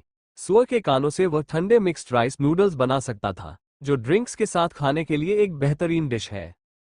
तुम किसका इंतजार कर रहे हो? इसे काट दो। ये कहकर उसने अपनी थैली से चांदी के 3 टूटे हुए टुकड़े निकाले और मेज पर रख दिए। मांस महंगा था। दुबले मांस की कीमत 30 बड़े सिक्के प्रति पाउंड और मोटे मांस की कीमत 45 सिक्के प्रति पाउंड थी। 5 पाउंड सुअर की तोंद और 3 पाउंड चर्बी की इस खरीद से एक साधारण परिवार का लगभग आधे महीने का पेट भर सकता था। कसाई लियांग ने पैसे नहीं लिए और मुस्कुराते हुए बोला, मास्टर जोग, ये चांदी पर्याप्त नहीं है। मांस की कीमत बढ़ गई है। सिर्फ मैं ही नहीं, सबने अपनी कीमतें बढ़ा दी हैं। अनाज की दुकान पर दरदरा पिसा हुआ चावल अब 10 बड़े सिक्कों प्रति पाउंड में बिकता है, कसाई लियांग ने जल्दी से समझाया। वो जोगलिन जैसे बड़े ग्राहक को खोना नहीं चाहते थे, विशेष रूप से ऐसे ग्राहक को जो कम वसा वाला मांस पसंद करता था, क्योंकि कम वसा वाला मांस अक्सर वसा के साथ ही बेचा जाता था। जोगलिन ने अपनी भौं को थोड़ा सा सिकोड़ा। प्रति पाउंड 10 बड़े सिक्के, क्या आप निश्चित हैं? दरदरा पिसा हुआ चावल भूसी निकालने के बाद बचा हुआ साबुत अनाज होता है। रिफाइंड चावल की तुलना में इसका स्वाद उतना अच्छा नहीं होता, लेकिन ये सस्ता होता है। 5 बड़े सिक्के प्रति पाउंड, और अब इसकी कीमत दोगुनी हो गई है। क्या मैं तुम्हें धोखा दूंगा? अनाज की दुकान के बोर्ड पर यही कीमत लिखी है। कल 8 बड़े सिक्के थे और आज 10 हैं। कोई चारा नहीं, मुझे भी अपने मांस के दाम यही करने होंगे। यह इतना क्यों बढ़ गया? पता नहीं। सुना है बाहर माहौल बहुत बिगड़ रहा है। आप सरकारी दफ्तर में हैं, आपको मुझसे बेहतर पता होगा। इन दिनों ढेर सारी परेशानियों से घिरे जोगलिन अपना पूरा दिन मार्शल आर्ट का अभ्यास करते हुए बिता रहे हैं। उन्हें बाहरी स्थिति का जरा भी एहसास नहीं है। थोड़ा निराश महसूस करते हुए जोगलिन ने अपना हाथ हिलाया। इसे काट दो, तुम्हें पैसे का नुकसान नहीं होगा। ओह, बस 1 मिनट रुको, ये जल्द ही तैयार हो जाएगा। कसाई लियांग ने जल्दी से मांस काटने के लिए चाकू उठाया और सावधानीपूर्वक उसमें पुआल बांध दिया। चांदी चुकाने के बाद जोगलिन ने मांस नहीं लिया। उसने कसाई लियांग से कहा कि वह बाद में आएगा और जाने के लिए मुड़ा। शरणार्थियों की बढ़ती संख्या देखकर जोगलिन को अंदाजा हो गया कि बाहर जरूर कुछ हुआ होगा। समय में यात्रा करने के बाद से सिर्फ एक बार बारिश हुई थी। सूखा न सिर्फ खत्म नहीं हुआ था, बल्कि और भी बदतर हो गया था। अनाज की दुकान से गुजरते हुए जोगलिन ने पाया कि मोटे तौर पर पिसे हुए चावल की कीमत 10 बड़े सिक्के प्रति पाउंड नहीं थी, जैसा कि कसाई लियांग ने कहा था, लेकिन अनाज की कीमतें अकारण बढ़ गई हैं। कुछ गंभीर होने वाला है। जोगलिन का दिल थोड़ा डूब गया। लोग भोजन पर निर्भर रहते हैं। लोगों की मुख्य चिंता यही है कि वे खा पाएंगे या नहीं, और अनाज की कीमतों में भारी बदलाव निश्चित रूप से कई समस्याओं को जन्म देगा। सोचते हुए जोगलिन जू मेडिकल क्लिनिक पहुंचे, जहां से वो अक्सर 8 खजाने रक्त निर्माण सूप खरीदते थे। लेकिन हमेशा की तरह मरीजों से घिरे होने के बजाय वहां कुछ अपरिचित चेहरे भी थे। मास्टर हुआंग, इस महीने का नियमित पैसा। जू ले ने 12 बड़े सिक्के सौंपे, जो बाहर से गोल और अंदर से चौकोर थे। मास्टर हुआंग ने बड़े सिक्कों को अपने हाथ में तौला और संतोषपूर्वक कहा, बुरा नहीं है, तुरंत भुगतान हो गया, लेकिन ऊपर से आदेश है कि इस महीने से नियमित धन में 20% की वृद्धि होगी। 20%। जूले तुरंत आग बबूला हो गया। गुस्से में उसने तुरंत कुछ करने की ठान ली थी, लेकिन मास्टर हुआन का विशाल शरीर देखकर उसका गुस्सा शांत हो गया। अनिच्छा से उसने अपनी जेब से 3 और बड़े सिक्के निकाले। इतना सीधा, मैंने सोचा था कि मुझे कुछ तरीकों का सहारा लेना होगा। मास्टर हुआंग हैरान रह गए। पिछली दुकानों ने या तो गरीबी का रोना रोया या नियमित रूप से पैसे बढ़ाने का प्रस्ताव आने पर बहाने बनाए, लेकिन थोड़ी सी बदतमीजी के बाद उन्होंने आज्ञाकारी होकर पैसे सौंप दिए। उन्हें उम्मीद नहीं थी कि जूले, ये बूढ़ा आदमी इतनी आसानी से मान जाएगा, जिससे उन्हें वाकई हैरानी हुई। क्या डॉक्टर जू ने हाल ही में बहुत धन कमाया है? मास्टर हुआंग ने बनावटी मुस्कान के साथ पूछा। जूले ने जबरदस्ती मुस्कुराते हुए कहा, मैं दौलत कैसे कमा सकता हूँ? मैं तो बस एक पुरानी हड्डियों का थैला हूँ जो एक मेडिकल क्लिनिक की रखवाली कर रहा है। इसके अलावा इस सड़क पर ऐसी कोई चीज नहीं है जो तुम्हें पता ना हो। अगर मैं दौलत कमा लूं, तो मैं इसे तुमसे कैसे छिपा सकता हूँ? ये समझ आता है। मास्टर हुआंग ने एक पल सोचा, और उन्हें एहसास हुआ कि सच तो यही है। वे इस गली के प्रभारी थे। आखिरकार उनकी नजर से कोई भी चीज नहीं बच पाए। पैसे को अपने कपड़े के थैले में रखकर मास्टर हुआंग अपने अधीनस्थों के समूह का नेतृत्व करते हुए क्लिनिक से बाहर निकलकर अगले स्थान की ओर चल पड़े। इस समय जोगलिन ने अंदर कदम रखा। मास्टर हुआंग की पीठ को देखते हुए कहा, ब्लैक वाटर गैंग का हुआंग शिंग? काला पानी गिरोह ब्लैक वाटर गैंग से हुआंग शिंग? डॉक्टर जू ने नवागंतुक जोगलिन की ओर देखा और सिर हिलाया। और कौन हो सकता है? पहले सरकार 20% लेती थी और गिरोह 30%। अब मामला उल्टा हो गया है। समय कठिन होता जा रहा है। डॉक्टर जू का सरकार 20 और गिरोह 30 ले रहे थे से आशय ये था कि वैध सरकार कर के रूप में 20% लेती थी, जो कम से कम आपको कुछ पैसे बचा सकता था यदि आप थोड़ा बचत करते, जबकि बाद वाला एक सुरक्षा शुल्क था जिसे चुकाने के अलावा आपके पास कोई विकल्प नहीं था। जब प्रवर्तन की बात आती थी तो गिरोह सरकार से कहीं अधिक बुरे थे। जोगलिन बहुत आभारी था कि सरकार ने उस पर ध्यान दिया और वह सरकारी कार्यालय के लिए एक कलाकार बन गया। हालांकि वह सिर्फ एक सहायक कर्मचारी था, फिर भी किसी ने उससे सुरक्षा शुल्क मांगने की हिम्मत नहीं की। चलो इस बारे में बात नहीं करते। क्या तुम्हें अमृत मिला? मैं समझ गया। इसका प्रभाव कैसा है? जोगलिन ने अपनी मुट्ठी भींच ली, पहले से अधिक ताकत महसूस करते हुए, और संतुष्टि के साथ कहा, बहुत अच्छा। महंगा भी होगा, है ना? जोगलिन के चेहरे पर मुस्कान सख्त हो गई, और उसे वहीं चोट लगी जहां उसे चोट लगी थी। जूले ने आह भरी, जब मैं छोटा था तो तियानेयान काउंटी के 100 हर्ब्स हॉल में प्रशिक्षु था। दुर्भाग्य से मैं फार्मासिस्ट बनने के लिए पर्याप्त प्रतिभाशाली नहीं था। यह एक और भी जादुई क्षेत्र है, सैकड़ों जड़ी बूटियों का सार एक गोली में इकट्ठा करना। यह अफसोस की बात है। क्या आपने वहां 8 खजाने रक्त निर्माण सूप बनाना भी सीखा? हाँ, तकनीकी रूप से 8 खजानों वाले रक्त निर्माण सूप को 8 खजानों वाला रक्त निर्माण पाउडर कहा जाना चाहिए, जो रक्त पुनःपूर्ति गोली का एक पतला संस्करण है। ये कुछ ऐसा था जिसका 100 हर्ब्स हॉल के प्रशिक्षु अभ्यास करते थे। जब आप सफलतापूर्वक एक असली रक्त पुनःपूर्ति गोली बना लेते हैं, तभी आप वहां फार्मासिस्ट बनने के योग्य होते हैं। मैं बहुत करीब था, बस थोड़ा सा पीछे। डॉक्टर जू का चेहरा अफसोस से भरा हुआ था, बिल्कुल जोगलिन के पिछले जीवन के उन सहपाठियों की तरह जो कॉलेज प्रवेश परीक्षा में असफल हो गए थे और समाज में संघर्ष कर रहे थे। आह, लड़ना बंद करो, लड़ना बंद करो। जब वे दोनों बातचीत कर रहे थे तो उन्हें बाहर से चीखने की आवाजें सुनाई दी। जोगलिन और डॉक्टर जू ने एक दूसरे को देखा और देखने के लिए एक साथ बाहर चले गए। क्लिनिक के सामने सड़क के उस पार हुआंग शेन अपने गुंडों को एक पिता और पुत्र को पीटने का आदेश दे रहा था। चीखें अभी अभी उन्हीं से आ रही थीं। क्या ये बूढ़ा वांग और उसका बेटा नहीं है? हुआंग शेंग सड़क पर खड़ा था और दर्शकों से ऊंची आवाज में कह रहा था, बूढ़े वांग और उसका बेटा भुगतान का विरोध करके मेरा, हुआंग शेंग और ब्लैक वाटर गैंग का विरोध कर रहे हैं, खासकर जब से उन्होंने मुझ पर हाथ डालने की हिम्मत की। उफ, वो बूढ़ा वांग और उसका बेटा आटे की तरह नम्र है। वे उस पर हाथ डालने की हिम्मत कैसे कर सकते हैं? वो जानबूझकर ऐसा कर रहा है, उन्हें एक मिसाल बनाने की कोशिश कर रहा है। डॉक्टर जू ने गुस्से से भरे चेहरे पर मन ही मन गालियां दी। निश्चित रूप से बूढ़े वांग ने अपना मुंह खोला जैसे कि समझाने की कोशिश कर रहा हो। बाम! हुआंग शेंग ने जोर से बूढ़े वांग को लात मारी, जिससे वो जमीन पर गिर पड़ा और दर्द से चिल्लाने लगा। उन्हें नीचे खींचो और बुरी तरह मारो। उन्होंने ब्लैक वाटर गैंग को चुनौती देने का साहस किया है। आज मैं उन्हें मौत का मतलब समझाऊंगा। हुआंग शेन के दो अनुयायी तुरंत आगे आए और पिता और पुत्र को लात घूंसों से पीटने लगे, जिससे वे लगातार चिल्लाते रहे। नहीं, अगर वे उन्हें इसी तरह मारते रहे तो वे सचमुच मारे जाएंगे। डॉक्टर जू भीड़ को चीरते हुए आगे बढ़े और हुआंग शेन की ओर हाथ बढ़ाते हुए बोले, मास्टर हुआंग, कृपया दया करें, कृपया दया करें।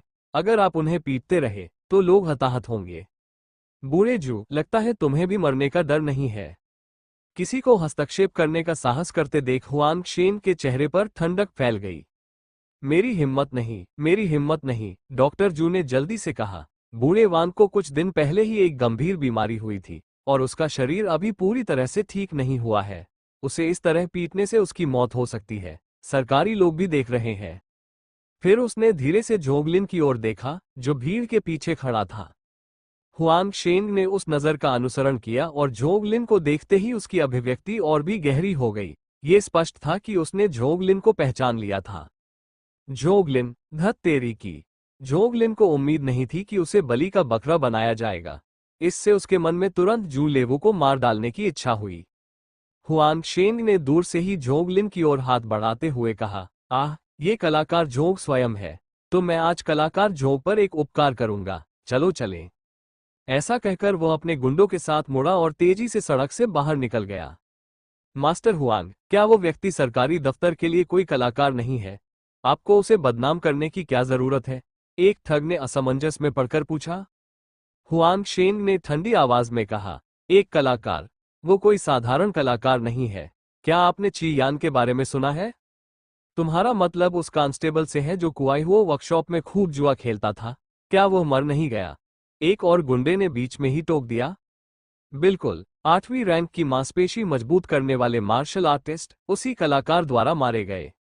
जैसे ही ये शब्द उसके मुंह से निकले, हुआंग शेन के आसपास के गुंडे हौंफने लगे। गुंडे होने के नाते वे उच्च श्रेणी के मार्शल कलाकारों के बारे में भी जानते थे। उनका अपना मास्टर हुआंग 9वीं श्रेणी का मार्शल आर्टिस्ट था, वरना वो गली का प्रबंधन करने वाला एक छोटा मोटा नेता नहीं बन पाता। 8वीं रैंक 9वीं कक्षा से अधिक शक्तिशाली थी, फिर भी अब उसे एक कमजोर कलाकार ने मार डाला था। ये सचमुच अविश्वसनीय था। हुआंग शेंग और उसके आदमियों के बीच बातचीत को नजरअंदाज करते हुए जोगलिन क्लिनिक में भावशून्य होकर खड़ा रहा और जू ले को देखता रहा। जू ले को पता था कि उसने अभी अभी कुछ गलत किया है और शायद जोगलिन के लिए कोई दुश्मनी मोल ले ली है। उसने शर्मिंदगी से कहा, मैं यूं ही खड़े खड़े बूढ़े वांग को पीट पीट कर मरते हुए नहीं देख सकता। उसके पास सचमुच पैसे नहीं बचे हैं। कुछ समय पहले वो गंभीर रूप से बीमार पड़ गया था और परिवार की जमा पूंजी दवा खरीदने में चली गई। तो तुमने मुझे एक हथियार के रूप में इस्तेमाल किया? मैं ऐसा कैसे कर सकता था? ये हताशा का कार्य था। डॉक्टर जू, क्या आप पैसा कमाना चाहते हैं? हम जू ले दंग रह गया। उसे उम्मीद नहीं थी कि जोगलिन इतनी जल्दी विषय बदल देगा। उससे सीधे सवाल पूछने से लेकर पैसे कमाने के बारे में पूछने तक। मैंने पूछा कि क्या तुम पैसा कमाना चाहते हो? जोगलिन ने दोहराया। जू ले ने जोगलिन को सावधानी से देखा और अपना सिर हिलाया। मैं गंदा पैसा नहीं कमाता। जू ले क्लिनिक में डॉक्टर था और अगर वो कुछ गंदा पैसा कमाना चाहता था तो यह आसान था, जैसे घटिया जड़ी बूटियों का उपयोग करना या अनावश्यक दवा लिखना। हालांकि जू ले का स्वभाव बहुत गर्म था, फिर भी उसके पास सिद्धांत थे और वह ऐसा पैसा नहीं कमाना चाहता था जो उसकी अंतरात्मा के विरुद्ध हो। जोगलिन ने असहाय होकर अपनी आंखें घुमाई और कहा, चिंता मत करो, मैं भी नहीं करता। तो फिर आपके मन में क्या है? 8 खजाने रक्त निर्माण सूप? हाँ, मुझे लगा कि तुम कुछ नया करने वाले हो। क्या तुम उन मार्शल आर्ट स्कूलों को 8 खजानों वाला रक्त निर्माण सूप बेचने की सोच रहे थे? ये बेकार है। हर मार्शल आर्ट स्कूल की अपनी गुप्त दवा होती है, जो 8 खजानों वाले रक्त निर्माण सूप से कम प्रभावी नहीं होती, और वे स्कूल भी इसकी अनुमति नहीं देंगे। तुम उनके व्यवसाय में सेंध लगा रहे होगे। जू ले ने अपना हाथ हिलाया, ये सोचते हुए कि जोगलिन के पास कोई बढ़िया विचार है। किसने कहा कि मैं मार्शल आर्ट स्कूलों को बेचूंगा? बेचने के लिए कोई और जगह भी है? कहाँ? काला ये सुनकर जूल एक क्षण भर के लिए स्तब्ध रह गया। इस विचार की व्यवहारिकता से उसका दिमाग घूम गया और उसकी आंखें और भी चमक उठी। काला बाजार सभी प्रकार के लोगों का मिश्रण था। कुछ तो दिन के समय शहर में भी नहीं आ सकते थे। खुलेआम दवाएं खरीदना तो दूर की बात थी, ये दवाएं केवल उनके लिए ही हो सकती थीं। आप उत्पादन का काम संभालिए, मैं इसे काले बाजार में बेचने का काम संभाल लूंगा। आप दोनों बराबर बराबर बांट लीजिए, कैसा रहेगा? झोंगलिन ने मुस्कुराते हुए अपनी योजना प्रस्तुत की। 50-50 क्यों? मैं जड़ी बूटियां उपलब्ध कराता हूं और दवा बनाता हूं, तुम तो बस मेहनत कर रहे हो, ये तुम्हारे लिए बहुत ज्यादा है। तो फिर आप स्वयं जाइए। सहयोग जूले ने स्वाभाविक रूप से खुद जाने की हिम्मत नहीं की। वह बूढ़ा था और उसे लगा कि काला बाजार पहुंचने से पहले ही उसे जमीन में गाड़ दिया जाएगा। हालांकि बराबर बराबर के बंटवारे ने उसके दिल को दुखाया। दवा के एक पैकेट का लागत मूल्य क्या है? 1-2 टैल। झोंगलिन का चेहरा काला पड़ गया जब उसने बूढ़े जूले को निर्दयता से देखा। 1 तायल चांदी की लागत और उसे 3 तायल चांदी में बेचने पर पूरा दोगुना मुनाफा। ये बूढ़ा आदमी कुछ और ही था। झोंगलिन ने ठंडी सांस ली और कहा, अगर तुम 50-50 का बंटवारा नहीं करना चाहते तो चलो तरीका बदलते हैं। मैं तुमसे दवा का हर पैकेट 2 टैल चांदी में खरीदूंगा, फिर उसे खुद बेचूंगा। मैं उसे कितने में बेचता हूं, इससे तुम्हारा कोई लेना देना नहीं है और तुम्हें कोई जोखिम भी नहीं उठाना है। कैसा रहेगा? सरल शब्दों में कहें तो इसने सहयोग मॉडल को आपूर्ति और मांग मॉडल में बदल दिया। जूले ने एक पल सोचा और आखिरकार सहमति में सिर हिला दिया। हर पैकेट पर 1 तायल चांदी का मुनाफा, हालांकि पहले से कम, उसे झोंगलिन जैसे बेवकूफ से अक्सर सामना नहीं होता था और यह जोखिम रहित भी था। क्यों न ऐसा ही किया जाए? जाओ दवा तैयार करो। महीने की शुरुआत में काला बाजार सिर्फ 7 दिन ही खुला रहता है और आज तो दूसरा दिन ही है, हमें जल्दी करनी होगी। ठीक है, मैं आता हूँ। दरवाजा बंद कर लो, हम इन दिनों मरीजों को नहीं देखेंगे। जूले जल्दी से पिछवाड़े में लौट आया और झोंगलिन को दरवाजा बंद करने का निर्देश दिया। झोंगलिन ऊब गया। उसने बैठने के लिए एक कुर्सी ढूंढी और लगातार व्यस्त जूले को देखकर उसके चेहरे पर मुस्कान आ गई। झोंगलिन ने खास तौर पर शूले की जांच की थी। इस आदमी का परिवार पीढ़ियों से डॉक्टर रहा था। उसके बेटे और बहू को घर से दूर डॉक्टरी करते समय गुंडों ने मार डाला था और एक पोता छोड़ गया था जिसे वह खजाने की तरह संजोए हुए था, जो संयोग से जियाओ शितोओ का सहपाठी था। 50 वर्ष से अधिक आयु के शूले के पास उत्कृष्ट चिकित्सा कौशल था। वो कुछ हद तक उग्र स्वभाव का था, लेकिन नैतिक रूप से ईमानदार था, जैसा कि उसने अभी अभी लोगों को बचाने के लिए झोंगलिन को बहाने के रूप में इस्तेमाल किया था। ऐसे व्यक्ति के साथ सहयोग करना सबसे सुविधाजनक और आसान था। जैसा कि उसने सोचा था, झोंगलिन ने परामर्श मेज पर पुस्तकों के ढेर पर नजर डाली, अंदर से हलचल हुई और चला गया। शीत क्षति पर ग्रंथ, हाल ही में की गई कड़ी मेहनत के कारण वह पहले से ही सामान्य फ़ॉन्ट से परिचित था, इसलिए झोंगलिन आसानी से अपने सामने रखी इस पुस्तक को पढ़ सकता था। उसने एक किताब उठाई और ध्यानपूर्वक उसका अध्ययन करने के लिए बैठ गया। जूले ने परामर्श की मेज पर पढ़ने के लिए जो किताब रखी थी, वो कोई विविध किताब नहीं हो सकती थी। ये सर्दी के चिकित्सीय कौशल पर एक विशेष ग्रंथ था। झोंगलिन मूल रूप से चिकित्सा कौशल सीखने का इरादा रखता था और चूंकि उसके पास समय था, इसलिए उसने इस पर अच्छी तरह से विचार किया। 1 घंटे बाद पिछले हॉल से आती कदमों की आहट ने झोंगलिन के विचारों को भंग कर दिया जब उसने देखा कि शूले दोनों हाथों में दवा के 5 पैकेट लिए बाहर आया। 50 साल से ज्यादा उम्र के उसके चेहरे पर थकान के निशान थे, जो साफ जाहिर कर रहा था कि उन 10 पैकेटों को बनाना आसान नहीं था। झोंगलिन ने सिस्टम पैनल की ओर देखा और उसके चेहरे पर मुस्कान आ गई। होस्ट झोंगलिन कौशल, धनुष तकनीक पूर्ण स्तर, उड़ता टिड्डी पत्थर पूर्ण स्तर, 3D चित्रकारी पूर्ण स्तर, सुलेख पूर्ण स्तर, पाककला कौशल पूर्ण स्तर, लौह पर्वत कौशल पूर्ण स्तर, त्वरित मार कौशल पूर्ण स्तर, ब्लैक टाइगर फिस्ट पूर्ण स्तर, विलो कैटकिंस पूर्ण स्तर, पवन भंजक कृपाण तकनीक पूर्ण स्तर, शीत क्षति पर ग्रंथ शुरुआती कौशल अंक अनंतता। शीत क्षति पर ग्रंथ को सिस्टम पैनल पर एक कौशल के रूप में दर्ज किया गया था और जब तक यह एक कौशल के रूप में बना रहा, झोंगलिन के लिए यह सिर्फ विचार का विषय था।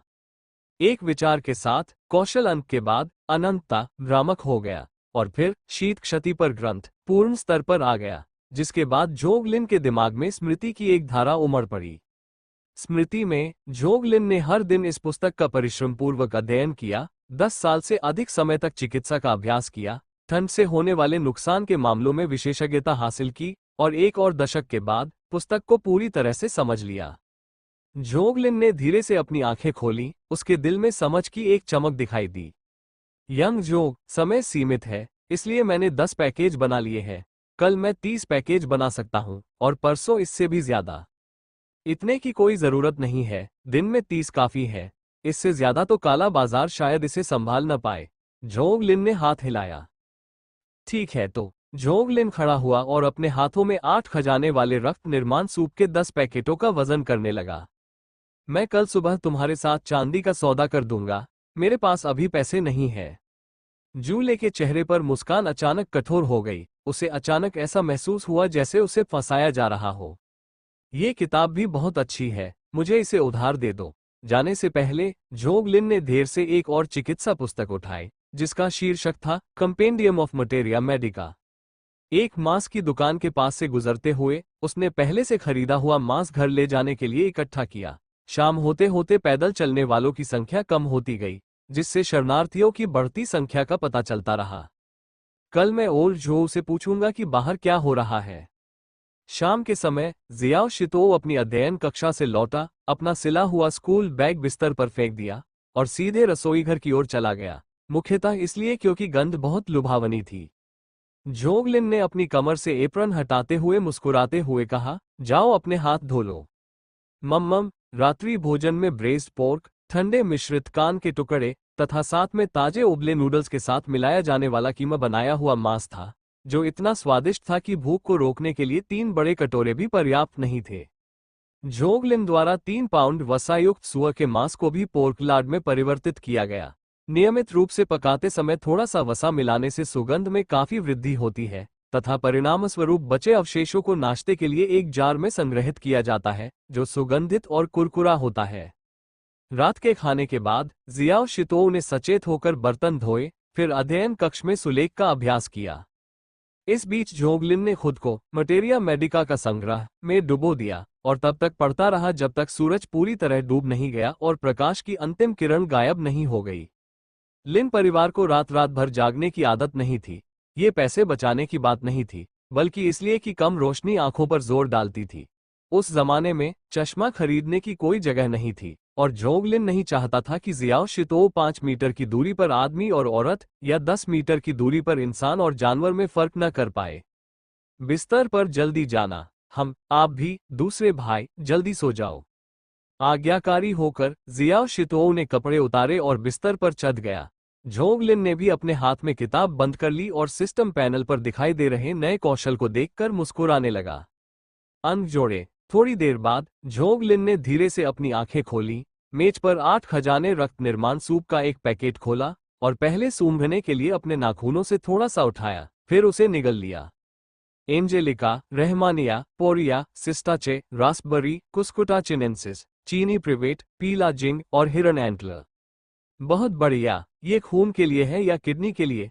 बस गोजी और सिबोटियम की कमी है। झोंग लिन ने चुटकी ली। ठीक उसी क्षण झोंग लिन ने पैकेट से 9 जड़ी बूटियां पहचान ली, जिनमें से कुछ को वह नहीं पहचान पाया। लेकिन जल्दबाजी न करें, कुछ और किताबें पढ़ने से उन्हें निश्चित रूप से स्पष्ट हो जाएगा। जैसे जैसे समय बीतता गया और कुत्ते का समय नजदीक आता गया, झोंग लिन ने भूरे रंग के कपड़े पहन लिए, अपने चेहरे को काले कपड़े से ढक लिया, कमर पर धनुष और तीर, बाईं ओर एक उभरी हुई चमड़े की थैली और दाहिने हाथ में एक भूतिया सिर वाला ब्लेड लेकर अंधेरे में छिपते हुए वो तेजी से काउंटी को छोड़कर जंगल की गहराइयों की ओर निकल गया। प्रवेश शुल्क। एक बड़ा सिक्का। चौड़े चेहरे वाला हट्टा कट्टा आदमी अभी भी काले प्रवेश द्वार पर खड़ा था। झोंग लिन को देखकर उसकी आंखें चमक उठी, खासकर जब उसने झोंग लिन के हाथ में घोस्ट हेड ब्लेड देखा तो उसके हाव भाव और भी ज्यादा बदल गए। उथल पुथल निकट आ रही है। नमस्कार मास्टर यून, मैं आज व्यापार करने के लिए एक जगह किराए पर लेना चाहता हूँ, झोंग लिन ने मुस्कुराते हुए कहा। कल काले बाजार में झोंग लिन को पता चला कि द्वारपाल का नाम यून ये था, जो 7वीं कक्षा के अस्थि निर्माण क्षेत्र में मार्शल आर्ट का उस्ताद था और अपनी अद्वितीय शक्ति के लिए जाना जाता था। उसकी पहरेदारी के कारण ही काला बाजार शांत रहता था और कोई भी उपद्रव करने की हिम्मत नहीं करता था। स्टॉल का शुल्क प्रति रात्रि 2 बड़े सिक्के है, यून ये ने सहजता से कहा।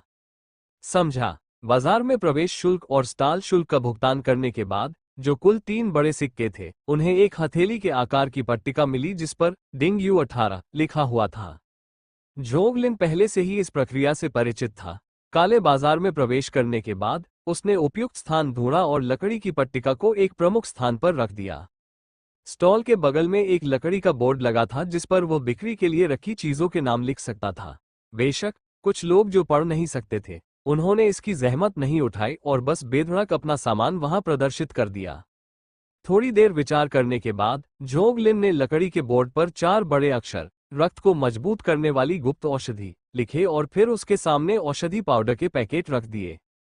रक्त को मजबूत करने वाली गुप्त औषधि वाक्यांश बहुत लक्षित था और यह बहुत समय नहीं था कि कोई भी जो पढ़ सकता था आकर्षित होकर वहां रुका। एक संभावित ग्राहक को देखकर जोग लिन ने उत्सुकता से परिचय कराया। यह 8 खजाने रक्त निर्माण पाउडर है, क्यूई और रक्त को फिर से भरने के लिए एक उत्कृष्ट दवा। इसका प्रभाव मार्शल आर्ट स्कूलों द्वारा बेची जाने वाली उन गुप्त दवाओं से भी बेहतर है और इसकी एक खुराक 3 दिनों तक चलती है। इसकी कीमत कितनी होती है? वक्ता एक आदमी था जिसने बंदर के सिर वाला मुखौटा पहना हुआ था। उसका चेहरा धुंधला था तथा उसकी आवाज कुछ भारी थी। प्रति पैकेट 5 टैल चांदी। जोग लिन ने 5 उंगलियां उठाईं। HAL शेयर मूल्य का 98.6% सटीकता के साथ AI विश्लेषण। PP स्टॉक बहुत महंगा है, बंदर के सिर वाले मुखौटे वाले आदमी ने गहरी आवाज में कहा। यहां तक कि मार्शल आर्ट स्कूल भी इसे सिर्फ 3 टैल चांदी में बेचते हैं। ठीक है सर, तो आप इसे मार्शल आर्ट स्कूल से खरीद सकते हैं, जोग लिन ने धूर्त मुस्कान के साथ उत्तर दिया। बंदर के सिर वाला मुखौटा पहने आदमी तुरंत चुप हो गया। साफ जाहिर था कि वो दिन के उजाले में नहीं आ सकता था। उसकी हिम्मत नहीं हुई कि वो काउंटी शहर जाए। मार्शल आर्ट स्कूल तो दूर की बात है। मुझे पहले दवा का परीक्षण करना होगा। बिल्कुल। दवा का पैकेट खोला गया और बंदर के सिर वाले मुखौटे वाले आदमी ने 2 उंगलियों से थोड़ा सा दवा का टुकड़ा मुंह में डाल लिया। एक पल बाद उसने संतुष्टि से सिर हिलाया। ये प्रभावी है, मैं उन सभी को ले जाऊंगा। उत्कृष्ट। जोग लिन बहुत खुश थे। उन्हें उम्मीद नहीं थी कि व्यापार शुरू होते ही सारी दुकानें बिक जाएंगी।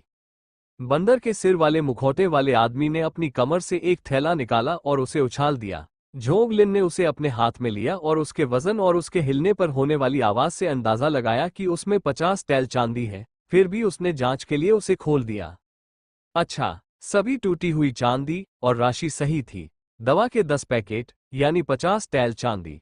जूले को 20 टैल देने के बाद जोग लिन को 30 टैल मिले।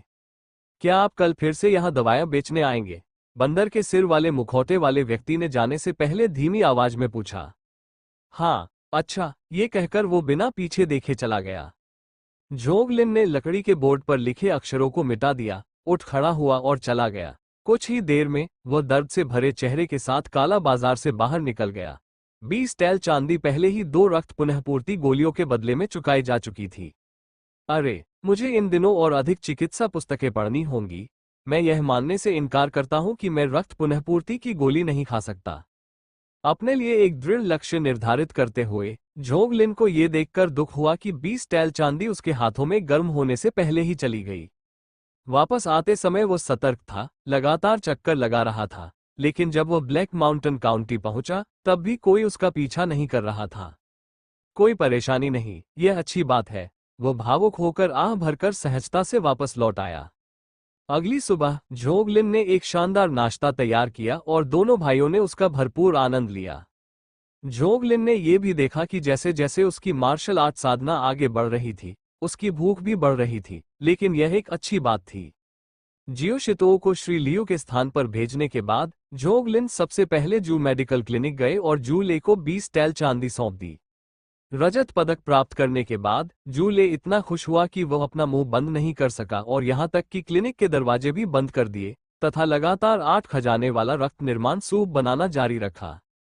पिछली रात उधार ली गई मेटेरिया मेडिका का संग्रह लौटाने के बाद जोग लिन ने एक और किताब, खाद्य और पेय पदार्थों की आवश्यक मार्गदर्शिका, ली। उसका लक्ष्य था कि वह जल्द से जल्द क्लिनिक की सभी किताबें पढ़ ले, फिर रक्त पुनःपूर्ति की गोली को तोड़कर उसे हासिल करने की आज़ादी हासिल करे। सरकारी कार्यालय में जांच के बाद जोग लिन सीधे स्टोर रूम में गया जहां ओल्ड जो था। बूढ़े जो, क्या बाहर कुछ हुआ है? जोग लिन ने सीधे पूछा। बूढ़े जो के चेहरे पर भाव बदल गए और उसने बाहर की ओर देखा। आसपास कोई न देखकर उसने फुसफुसाते हुए कहा, क्या तुमने भी खबर सुनी है? क्या खबर है? अरे, तुम बदमाश, मुझे धोखा देने की कोशिश कर रहे हो। बूढ़े जो ने उसे घूरा और हंस दिया। जोग लिन भी मुस्कुराया और बोला, मैंने देखा कि शहर में कुछ गड़बड़ है। बहुत सारे शरणार्थी हैं और चावल की दुकानों पर अनाज की कीमतें दोगुनी से भी ज्यादा हो गई है। बूढ़े झोऊ, मुझे सच सच बताओ, क्या बाहर कुछ हुआ है?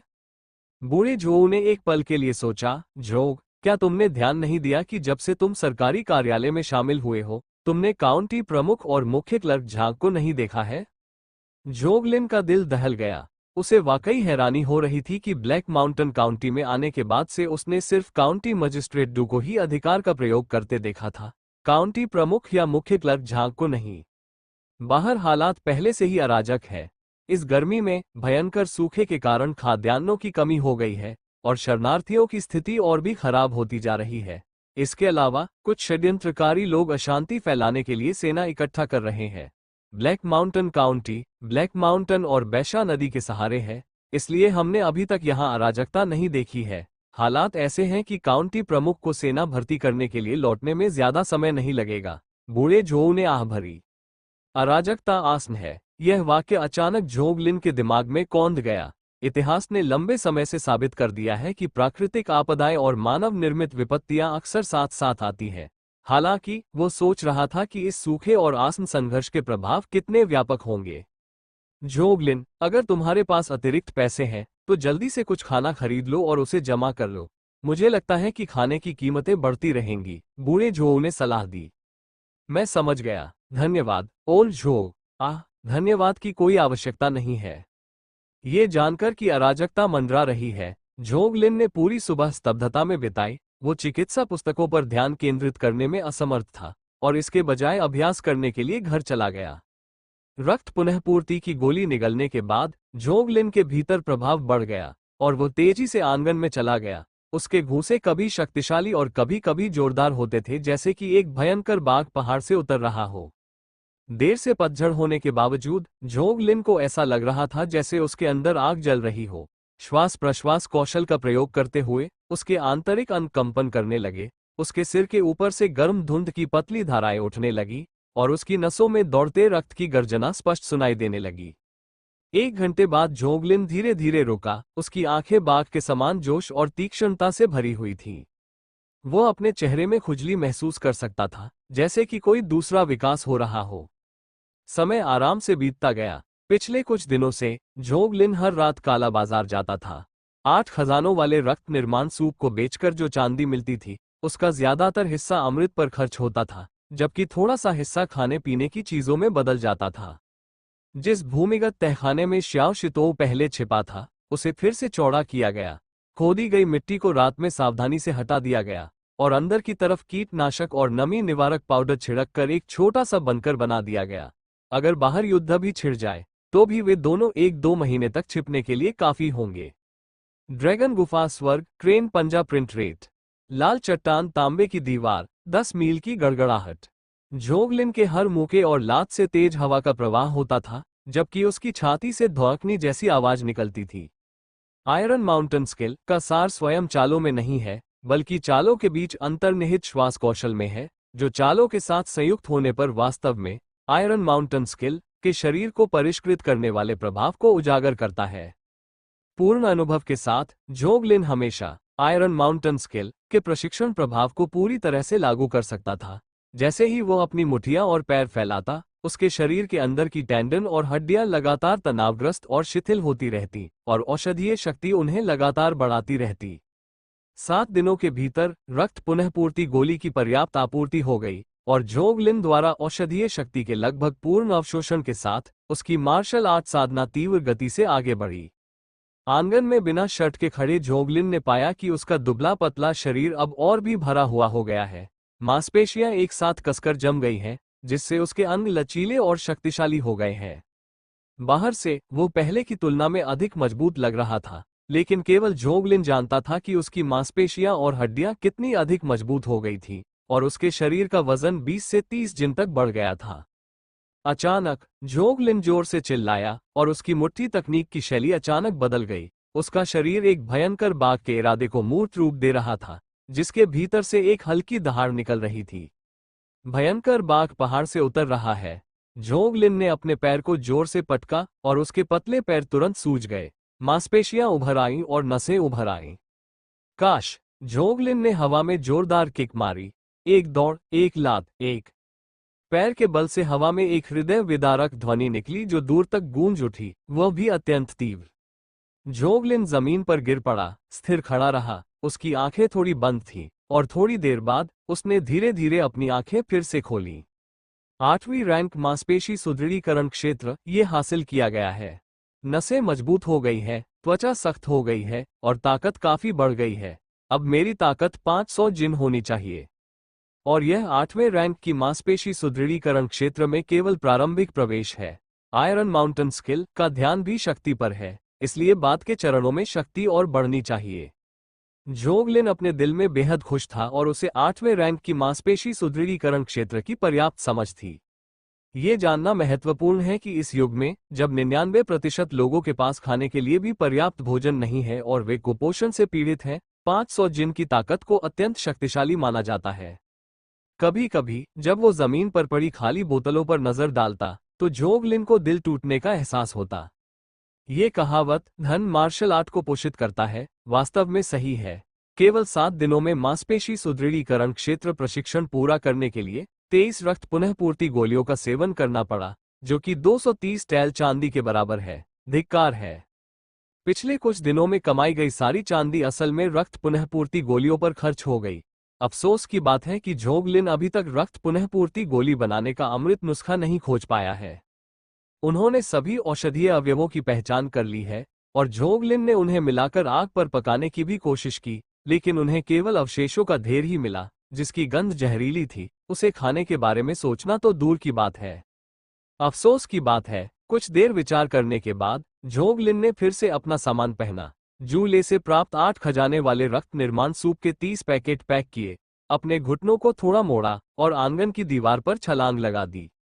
8वीं श्रेणी के मांसपेशी सुदृढ़ीकरण क्षेत्र में नसें भयंकर विस्फोट और चपलता के साथ तेजी से फैलती और सिकुड़ती हैं, जिससे वह 2 मीटर ऊंची आंगन की दीवार को आसानी से छलांग लगाने में सक्षम हो जाता है।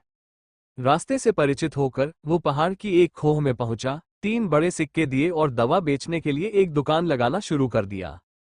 युवक, क्या तुम्हें कोई गुप्त मैनुअल चाहिए?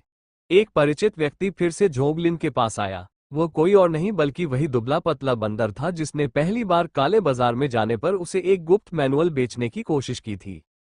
यह व्यक्ति काले बाजार में नियमित रूप से आता है, हर दिन अपने गुप्त मैनुअल बेचने के लिए आता है, और विश्वास करें या न करें, कुछ लोग वास्तव में ठगे जाते हैं। जोगलिन दूसरों को चेतावनी देने की परवाह नहीं कर सकता था, क्योंकि जितना अधिक आप उन्हें चेतावनी देते हैं, उतना ही कम वे आप पर विश्वास करते हैं। केवल एक मृत अंत पर पहुंचने से ही वे वापस लौट सकते हैं। हालांकि जोगलिन ने उनसे कभी बात नहीं की, लेकिन 7 दिनों तक यहां दवा बेचने के बाद वो चेहरों से परिचित हो गए। हालांकि वो उनके चेहरे नहीं देख सकते थे, लेकिन उसे उम्मीद नहीं थी कि वो आदमी उसे दोबारा बेचने की कोशिश करेगा। क्या वो पिटाई की तलाश में था? इससे पहले कि जोगलिन क्रोधित हो पाता, उस आदमी ने जल्दी से कहा, युवक, गुस्सा मत हो, पहले मेरी बात सुनो। इस बार मैं साधना तकनीक या हथियार नहीं बेच रहा हूं। यह एक अतिरिक्त कौशल है। वास्तव में क्या तुम्हारी रुचि है? रुचि नहीं है, भाग जाओ। जोगलिन ने शाप दिया और सीधे दुबले बंदर को भगा दिया। दुबला पतला बंदर अनिच्छा से चला गया। जोगलिन को अपमानित करने का साहस नहीं कर सका, मुख्यतः इसलिए क्योंकि उसने जोगलिन के हाथ में भूतिया सिर वाला ब्लेड पहचान लिया था और उसका मालिक काफी समय से दिखाई नहीं दिया था, जिससे पता चलता है कि संभवतः उसकी मृत्यु हो गई है। जल्द ही नियमित ग्राहक आ गए। मुझे 3 पैक चाहिए। मुझे 2 पैकेट दो। मैं 5 पैक ले लूंगा, 1 पैकेट। व्यापार हमेशा की तरह तेजी से बढ़ रहा था, मुख्यतः इसलिए क्योंकि जोगलिन द्वारा बेचे गए 8 खजाने रक्त निर्माण सूप ने पिछले कुछ दिनों में प्रतिष्ठा हासिल कर ली थी तथा बार बार ग्राहकों को आकर्षित कर रहा था। आधे घंटे से भी कम समय में 8 खजानों वाले रक्तवर्धक सूप के सभी 30 पैकेट बिक गए और चांदी उसके पैसों की थैली में रख दी गई। उसे अब अमृत खरीदने की जरूरत नहीं थी क्योंकि नकाबपोश अमृत विक्रेता ने 2 दिन पहले आना बंद कर दिया था, जिससे जोगलिन निराश हो गया क्योंकि वह ये देखना चाहता था कि क्या वो रक्तवर्धक गोली का नुस्खा खरीदकर उसका अध्ययन कर सकता है। चांदी इकट्ठा करते हुए जोगलिन को अचानक ऐसा लगा जैसे कोई उसे दूर से देख रहा है। उसने तुरंत अपना सिर घुमाया और उस दिशा में देखने लगा। व्यक्ति ने घबराहट में उसकी नजरें चुरा ली, मुंह मोड़ लिया और एक स्टॉल पर झुक गया, मानो कीमत पूछ रहा हो, और ऐसा लग रहा था कि वह बिल्कुल सामान्य है। ये काले बाजार के लिए महीने का आखिरी दिन है। लगता है आखिरकार कोई खुद को रोक नहीं पाया, जोंग लिन ने व्यंग्य किया। इन दिनों जोंग लिन द्वारा 8 खजानों वाले रक्त निर्माण सूप की बिक्री से दूसरों में ईर्ष्या भड़क चुकी थी, और अभी अभी हुई निगरानी पहली बार नहीं थी। काले बाजार की पिछली कुछ यात्राओं के दौरान जोंग लिन को हल्का सा आभास हो रहा था कि कोई उस पर जासूसी कर रहा है। प्रतिद्वंद्वी तो बहुत समझदार था, लेकिन ये जानते हुए कि उसका पूर्ववर्ती एक शिकारी था, अत्यंत तेज, वो इस बात को नहीं देख सकता था। ये केवल अज्ञानता का दिखावा था। साइन बोर्ड पर लिखे शब्दों को साफ करने के बाद जोंग लिन उठा और भीड़ के साथ काले बाजार में घूमने लगा तथा अपनी जरूरत की कुछ चीजें खरीद ली। 1 घंटे बाद जोंग लिन काला बाजार से चला गया और उसके तुरंत बाद कई आकृतियां काले बाजार से गायब हो गईं, जिससे वहां हलचल मच गई। दर्शक स्पष्ट सोच वाले होते हैं। जोंग लिन का व्यवसाय तेजी से बढ़ रहा था, इसलिए केवल एक समूह ही उन पर नजर नहीं रख रहा था। अरे, हमसे पहले कोई वहां पहुंच गया, और मोटी भेड़ें भाग गईं। अभी वे लोग कौन थे? कैसे लोग? अपनी आंखें खोलो। 2 समूह थे। एक ब्लैक टाइगर गैंग से था, जिसका नेतृत्व डोंगयान नाम के एक विशालकाय लोहे के टॉवर जैसा विशालकाय व्यक्ति कर रहा था, जो अपने मिश्रित लोहे के पाम से 8वीं रैंक के मार्शल आर्टिस्टों का सामना कर सकता है। दूसरे समूह को दुबला पतला बंदर लेकर आया था, एक गंदा झुंड जिसे मैं पहचान नहीं सका, लेकिन वे कमजोर भी नहीं होने चाहिए। हिस तो दवा विक्रेता निश्चित रूप से बर्बाद हो गया है। यह उसके 8 खजाने रक्त निर्माण सूप के लिए खेद है। हालांकि महंगा है, यह अच्छी तरह से काम करता है। हाँ, जरूरी नहीं। अगर वो दवा विक्रेता पकड़ा गया तो कोई भी उससे दवा की रेसिपी जरूर लेने की कोशिश करेगा, फिर तो बस दवा खरीदने के लिए स्टॉल बदल जाएंगे। सत्य।